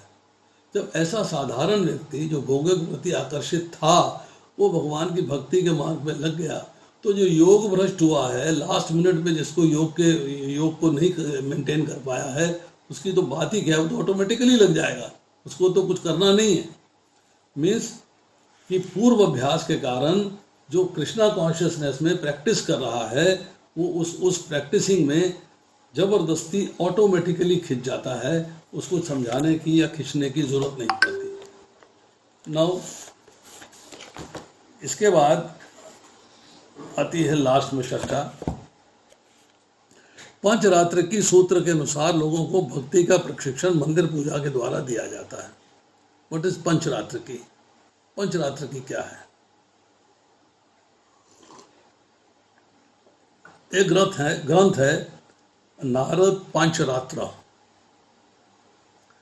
उसमें जो है भगवान की भक्ति कैसे की जाती है, उसके स्टेप्स क्या हैं, उसको एक एक चीज़ को कैसे एक्सप्लेन किया है कि आरती कैसे घुमानी है, अगरबत्ती कैसे दिखानी है, भगवान को पानी कैसे दिखाना है, रुमाल कैसे दिखाना है, वगैरह वगैरह वगैरह, चावर है, मोर पंख है जो हम करते हैं मंदिर के अंदर, ये सब कैसे किए जाते हैं, शंख कैसे बजाना है, इसकी क्या ज़रूरत है, इसके अलावा भक्ति के और विधियाँ क्या हैं।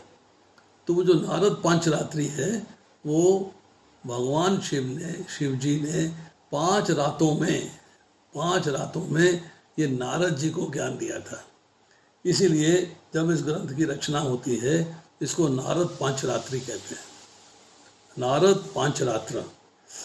तो उस पंचरात्र में जो सिस्टम बता रखा है, जिसका उल्लेख हमें हरि भक्ति विलास में मिलता है, जो सनातन गोस्वामी का ग्रंथ है, उसके अंदर आपको भक्ति की ट्रेनिंग दी जाती है।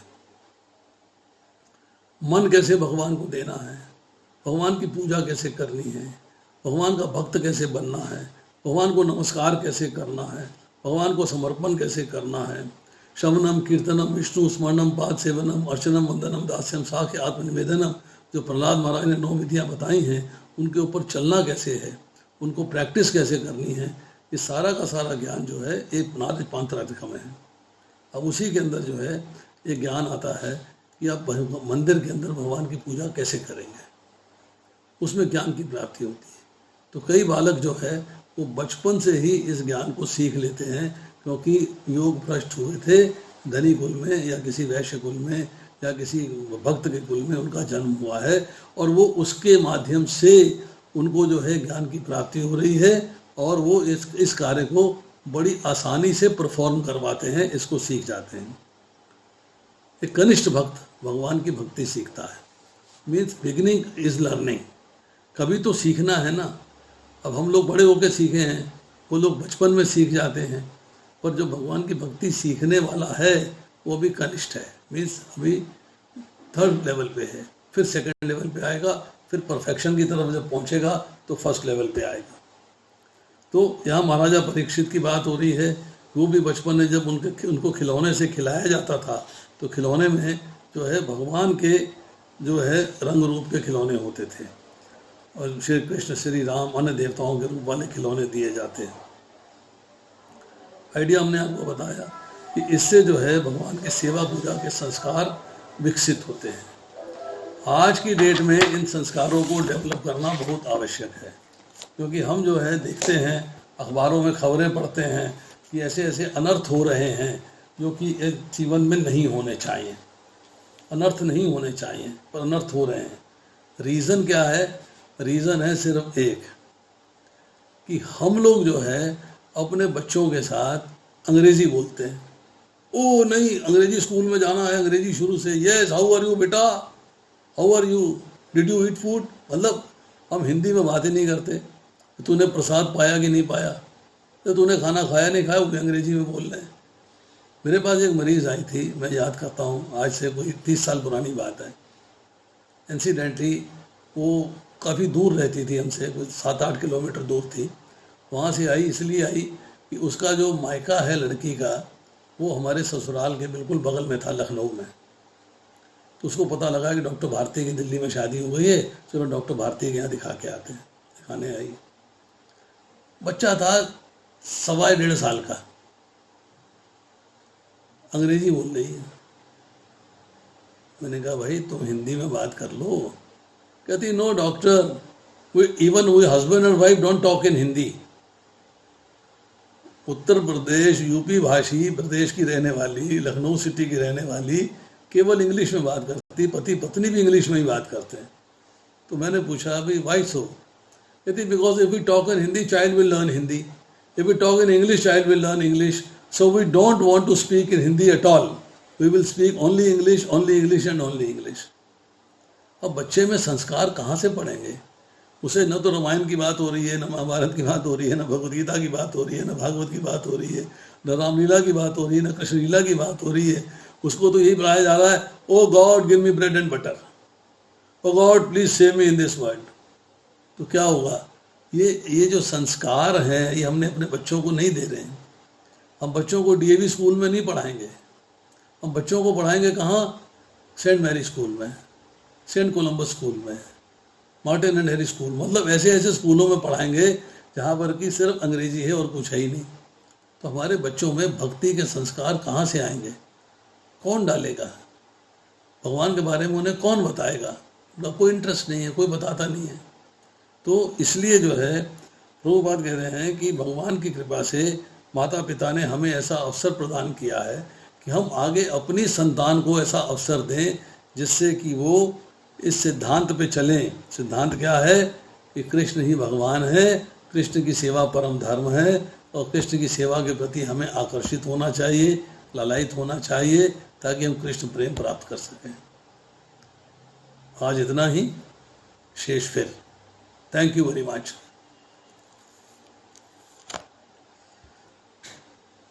हरे Krishna. Thank you so much प्रभु जी, this was a wonderful topic and a very nice class प्रभु जी।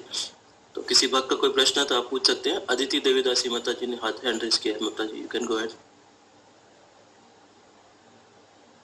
यू आर अनम्यूट माता जी, प्लीज अनम्यूट। हरे कृष्णा प्रभु जी, दंडवत प्रणाम। दंडवत प्रणाम माता जी, दंडवत प्रणाम। कहिए प्रभु जी, आपने बताया जैसे कोई बहुत ज्यादा भक्ति कर रहा है तो हर पूरा टाइम भक्ति में लगा हुआ है, और अंत समय में किसी क्षण के लिए उसकी कोई आसक्ति आ जाती है उसमें, अंत समय में कुछ क्षण के लिए आपने बोला। हाँ जी। लेकिन वारा पुराण में आपने एक बार बताया था कि जब कोई भक्त कोमा में चला जाता है तो भक्त भगवान खुद आते हैं।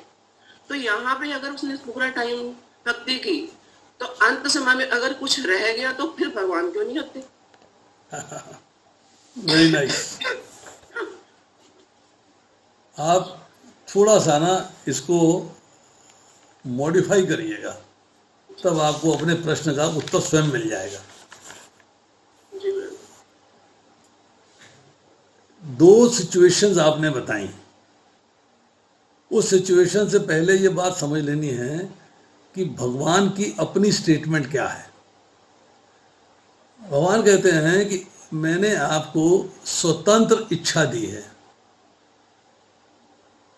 मैंने आपको कर्म करने के लिए, कार्य करने के लिए स्वतंत्रता दी है। You can act as you like, आप अपनी मर्जी से कार्य कर सकते हो। और अर्जुन से भगवान ने यही कहा, यत् इच्छेसी तथा कुरु, जैसी तेरी इच्छा हो तो वैसा कर। अब आती है दो सिचुएशन। एक में उसकी डिजायर है, अभी सूक्ष्म वासना है कि मुझे कुछ भोगना है, उसकी डिजायर है। डिजायर के फलस्वरूप उसे जो है या तो योगियों का कुल मिलेगा, या ब्राह्मण का परिवार मिलेगा, शुद्ध श्रीमंत का घर मिलेगा, अर्थात उसकी डिजायर की फुलफिलमेंट के लिए। नाउ सेकंड है कि वो बेहोश हो गया है, सूखी हुई लकड़ी और पाषाण की तरह, डिजायर नहीं है, this no desire at all. Desire कहाँ है? वो तो अनकॉन्शियस है, और वो भगवान का नाम स्मरण नहीं कर सकता, यम यम व्यापी स्मरण भावा के प्लेटफॉर्म पे नहीं आ सकता वो। अब वो भगवान के स्मरण के प्लेटफॉर्म पे नहीं है, वो डिजायर से नहीं है कि मैं इस भगवान का स्मरण नहीं करूंगा। That is a natural situation with him, is nearing death, और डेथ में उसके वेंटिलेटर लगे हुए हैं, बेहोश पड़ा हुआ है, अनकॉन्शियस है, सडन एक्सीडेंट हो गया है, मीन्स उसकी डिजायर नहीं है सूक्ष्म भोगों को भोगने की। अब जब डिजायर नहीं है तो भगवान कहते हैं अगर उसने स्वस्थ अवस्था में निरंतर मेरा चिंतन किया है तो मैं उसे लेने आता हूँ। दूसरी सिचुएशन में भगवान लेने नहीं आएंगे, क्योंकि उसकी डिजायर है भोगने की। भगवान कहते जा भाई भोग, मैं तुझे क्यों लूं। ये पॉइंट जो है समझ लेने का है। डिजायर एंड अनकॉन्शियसनेस, जहाँ की असमर्थता है भगवान का स्मरण करने में, दोनों में अंतर है, दोनों में डिफरेंस है। ये बात समझ में आ जाएगी तो पिक्चर क्लियर हो जाएगी सारी। और बताइए।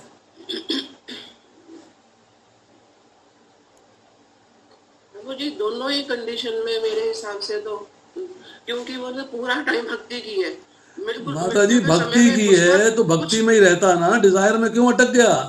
तो अंत समय में कुछ ऐसी हो ही हालत तो तभी तो भगवान कहते हैं कि तुम अंत समय में चला गया है तो तेरे को मैं शुद्ध श्रीमान के घर में जन्म दे रहा हूं, वहां से भक्ति करो, मेरे पास आ जा। तूने डिजायर क्यों करी? जीव ने डिजायर क्यों करी? Desire has to be fulfilled. Desire जो भी होगी उसे फुलफिल करना पड़ेगा। आप बोलेंगे कि मैं जो है, देखिए आप कहते हैं कड़वी कड़वी तेरी और अच्छी अच्छी मेरी, ये तो नहीं हो सकता ना। अब दो नाव में सवारी नहीं कर सकते, इस नाव में भी पैर रख लिया, इस नाव में भी पैर रख लिया, नाव तो एक ही रहेगी ना। जब आपने दूसरी नाव क्या है, भक्ति भी कर रही हूँ, डिजायर भी कर रही हूँ और भगवान के धाम भी जाना चाहती हूँ, तो भैया डिजायर पहले फुलफिल कर, फिर भगवान के धाम जाने की बात सोचियो। डिजायर ही क्यों आई तेरे मन के अंदर? आपने ध्यान पूर्वक दूसरे अध्याय का 71वां श्लोक पढ़िए और 70वां श्लोक पढ़िए। आप थोड़ा सा इस पे ध्यान दीजिएगा, मैं आपको उसका मीनिंग पढ़ के सुनाता हूँ। जो पुरुष समुद्र में निरंतर प्रवेश करने वाली नदियों के समान इच्छाओं के निरंतर प्रवाह से विचलित नहीं होता, डिजायर है पर उनसे डिस्टर्ब नहीं है, सदैव स्थिर रहता है, वही शांति प्राप्त कर सकता है, अर्थात वही भगवान के धाम जा सकता है। ऐसा दूसरा नहीं जो इच्छाओं को तुष्ट करने की चेष्टा कर रहा हो।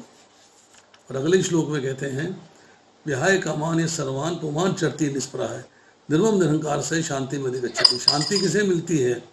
जिस व्यक्ति ने इंद्र तृप्ति की समस्त इच्छाओं का परित्याग कर दिया। लास्ट मोमेंट पे भी इच्छा नहीं होनी चाहिए, even at the last moment इच्छाओं का परित्याग कर दिया है। जो इच्छाओं से रहित रहता है, उसने सारी ममता त्याग दी है, अहंकार से रहित है, वही वास्तविक शांति को प्राप्त कर सकता है, भगवान के धाम जाने में वही सक्षम है। अगले श्लोक में, लास्ट श्लोक में दूसरे अध्याय में कहते हैं, ऐशा ब्राह्मी स्थिति पार्था न्यायनम प्राप्य विमोहति। मतलब ये आध्यात्मिक तथा ईश्वरीय जीवन का पथ है, जिसे प्राप्त करके मनुष्य मोहित नहीं होता। मोहित नहीं होने का मतलब है ना अट्रैक्शन होती है ना विचलित होता है। अगर आप विचलित हो गए हो तो भैया जो आपने कामना करी है उसको तो आपको फुलफिल करना पड़ेगा। भगवान कहते हैं ओके यू डू इट। आप यहाँ क्यों आए? कि आपने कामना करी एंजॉय करने की, तो यहाँ आ गए। ना कामना करते भगवान के धाम में ही रहते। तो दोनों बातों में प्लीज कंफ्यूज ना होइएगा कि मैंने सारी उम्र भक्ति करी है, डिजायर आ गई तो क्या हो गया, भगवान मुझे ले जाए। भगवान कहते पहले डिजायर तो फुलफिल कर। मेरे यहाँ तो डिजायरलेस व्यक्ति आएगा, desireless, no desire, desire is only to serve me, वो मेरे पास आएगा। अगर तेरी डिजायर में एक सूक्ष्म सी भी, बिल्कुल माइन्यूट सटल डिजायर भी है संसारिक सुख को भोगने की, तो पहले भोग ले फिर मेरे पास आना। इसमें कंफ्यूजन की कोई आवश्यकता नहीं है। हमारा भाव है अरे हो गया तो क्या हो गया, भगवान को आना चाहिए मुझे लेने के लिए। अपनी गलती नहीं देख रहे हैं हम, भगवान की गलती देख रहे हैं कि भगवान क्यों नहीं आ रहे हैं। अपनी मिस्टेक देखें कि हमने डिजायर करी क्यों। भगवत गीता को ध्यान से पढ़ेंगे ना तो सब बातों के उत्तर मिलेंगे। क्लियरली कहा है, जो इच्छाओं से रहित रहता है, जिसमें no desires at all, desires are zero, zero desire होनी चाहिए इस सांसारिक भोग के लिए, सांसारिक सुख भोग के लिए, इंद्र तृप्ति के लिए। No desire at all, desire only to serve Krishna, बस। इसलिए जो है आपका ये कहना कि मैंने सारी उम्र भक्ति करी, अगर मैं विचलित हो भी गई तो भगवान छठे अध्याय में ही तो समझा रहे हैं। भगवान खुद कह रहे हैं भाई विचलित हो जाएगा तो मेरे धाम नहीं आ सकता, शुद्ध श्रीमंत के घर में या उच्च ब्राह्मण कुल में जन्म लेना पड़ेगा, क्योंकि विचलित होने का रास्ता वही है। उसके फिर दोबारा से जन्म लेके मेरे यहाँ आना पड़ेगा। Again practising Krishna consciousness, then you come to me. इसलिए इसको प्लीज ध्यानपूर्वक सुनिए, ध्यानपूर्वक समझिए, तो सारी बातें जो है क्लियर हो जाएंगी। तो प्रभु जी ये तो तभी पॉसिबल है कि जब हम काम करते हुए भक्ति ना करें, भक्ति करते हुए काम करें, तभी पॉसिबल है। भक्ति भगवान ने कहा तस्मात् सर्वेषु कालेषु माम अनुस्मर युद्ध च। मैं भक्ति करते मतलब भगवान का स्मरण करते हुए अपना काम करता हूँ, या अपना काम करते हुए भगवान का स्मरण करता हूँ। तो जो चीज़ प्राइमरी होगी वो याद रहेगी, काम जरूरी है करना है, प्रायोरिटी हो जाएगी। जो सेकेंडरी होगी वो प्रायोरिटी से नेक्स्ट स्टेप आ जाएगा। तो अगर मैं प्रायोरिटी काम को दूंगा तो भगवान का स्मरण छूट जाएगा। पर प्रायोरिटी भगवान की सेवा करना, स्मरण करना हर समय भगवान। 10वां अध्याय हम पढ़ेंगे, अभी 10वें अध्याय के करेंगे। भगवान ने अपनी 82 विभूतियां बताई। 10वें अध्याय के अंदर जो है अर्जुन ने बड़ा ही सुंदर प्रश्न किया है। 10वें अध्याय के अंदर अर्जुन जो है प्रश्न कर रहा है। क्या प्रश्न कर रहा है कि आप मुझे बताइए कि किस तरह आपका स्मरण लगातार हो सकता है, किस तरह। हे कृष्ण, हे परम योगी, मैं किस तरह आपका चिंतन करूं और आपको कैसे जानूं। हे भगवान, आपका स्मरण किन किन रूपों में किया जा सकता है। I always want to remember you, but how. इसका उत्तर फिर भगवान अपने 82 ऑपुलेंसेस बताते हैं, 82 ऑपुलेंसेस। 82 ऑपुलेंसेस में भगवान ने इसको क्लैरिफाई किया है कि तुम इस तरीके से मेरा स्मरण कर सकते हो। दिस इज द वे, ऐसे किया जा सकता है। तो हमें जो है भगवान का स्मरण करते हुए अपना कार्य करना है, ना कि अपना कार्य करते हुए भगवान का स्मरण करना है। तो दो चीजों में फर्क है। This is the basic difference. Hare Krishna प्रभु जी। यस माता जी, बोलिए। Who is calling? मनीषा प्रभु जी। हाँ बोलो मनीषा जी, बताइए।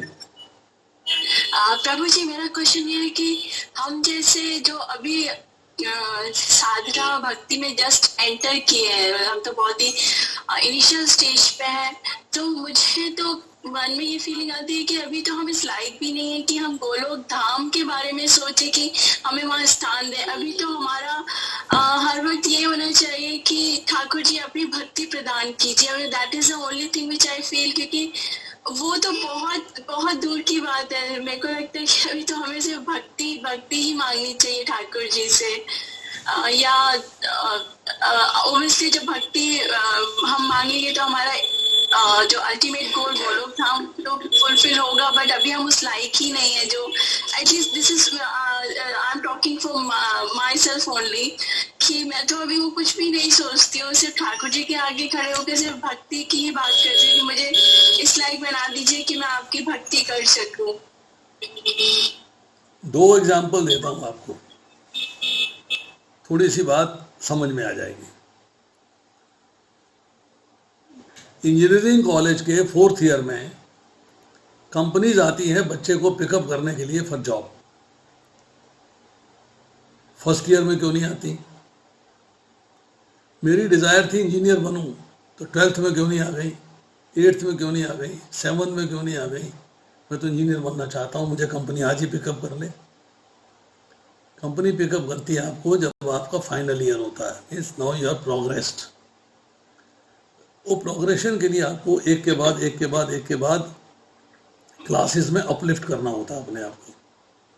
नर्सरी से पहली में, पहली से दूसरी, तीसरी, चौथी, 5वीं, 12वीं, 14वीं, आप ग्रेजुअली प्रोग्रेस करते हो। इसी तरह गोलोक धाम जाना है तो हमें ग्रेजुअल प्रोग्रेशन चाहिए। You can't jump on. हौले अपना काम धंधा करते हैं, अपना बिजनेस करते हैं, अपना घर चलाते हैं, गृहस्थी चलाते हैं, साथ में भक्ति करते हैं, साथ में सुनते हैं, साथ में पढ़ते हैं। अब दूसरी समस्या क्या आती है? मैं आपसे सबसे रिक्वेस्ट करूंगा, क्षमा करिएगा if my words are hurting anybody. हम लोग भक्ति के अंदर कितना इन्वॉल्व हैं ये अब हमारे कार्यकलापों से पता लगता है। आई रिमेंबर माई डेज,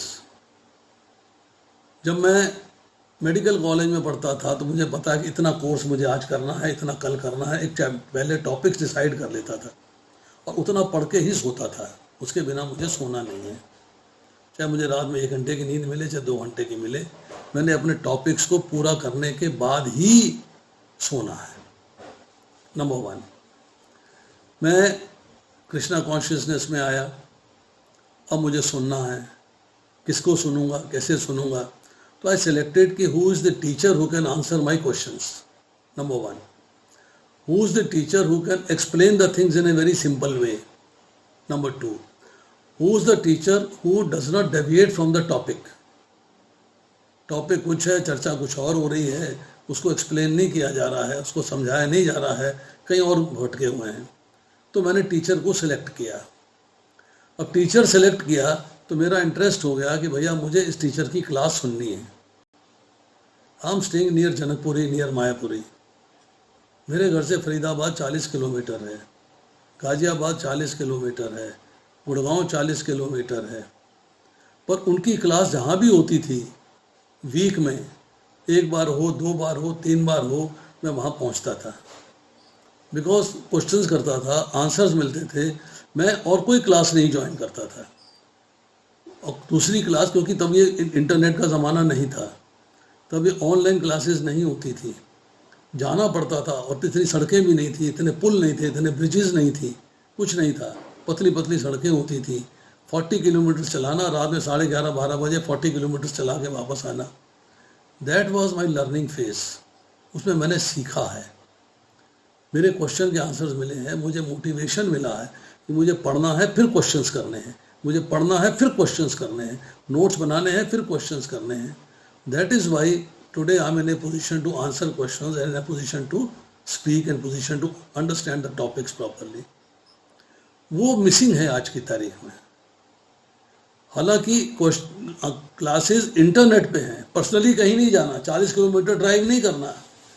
अब अमेरिका बैठे इंडिया में क्लास अटेंड कर सकते हैं, अब बेंगलोर में इंडिया में क्लास अटेंड कर सकते हैं, बॉम्बे है, पुणे है, मद्रास है, कहीं भी है, इंडिया में क्लास अटेंड कर सकते हैं। आपको कहीं पर्सनली नहीं जाना है, फिर भी हम अटेंड नहीं करते हैं, फिर भी हम टारगेट नहीं बनाते हैं। तो उसका क्या है कि हमारी प्रोग्रेशन जो है वो स्लो हो जाती है, हमारी वो प्रोग्रेस नहीं रहती है जो होनी चाहिए, हम उसमें स्लो डाउन हो जाते हैं। ठीक है, हो गया, ओ सुन लिया, बहुत है बहुत है, ये चीज़ बार बार बता रहे हैं, क्या फ़ायदा बार बार बताने का। Now I ask you one very simple question. आपने माला जप कर दिया, हरे कृष्ण कृष्ण कृष्ण हरे हरे, हरे राम राम राम हरे हरे। इसको आप 108 बार और फिर 16 बार क्यों करोगे? सिंपल तरीका है, मेरे को किसी भक्त ने बताया, न्यूफाइट था, भक्त था, प्रभु जी मैं तो आधे घंटे में माला हो जाती, 16 माला आधे घंटे में कर देता हूँ। मैंने कहा जी आप आधे घंटे में कर देते हो, हमसे तो उगती नहीं। बोले आधे घंटे में हो जाती। मैंने कहा बताइए कैसे हो जाती? कहता मंत्र को बार बार क्या जपना, क्या जपना, बोल तो दिया है,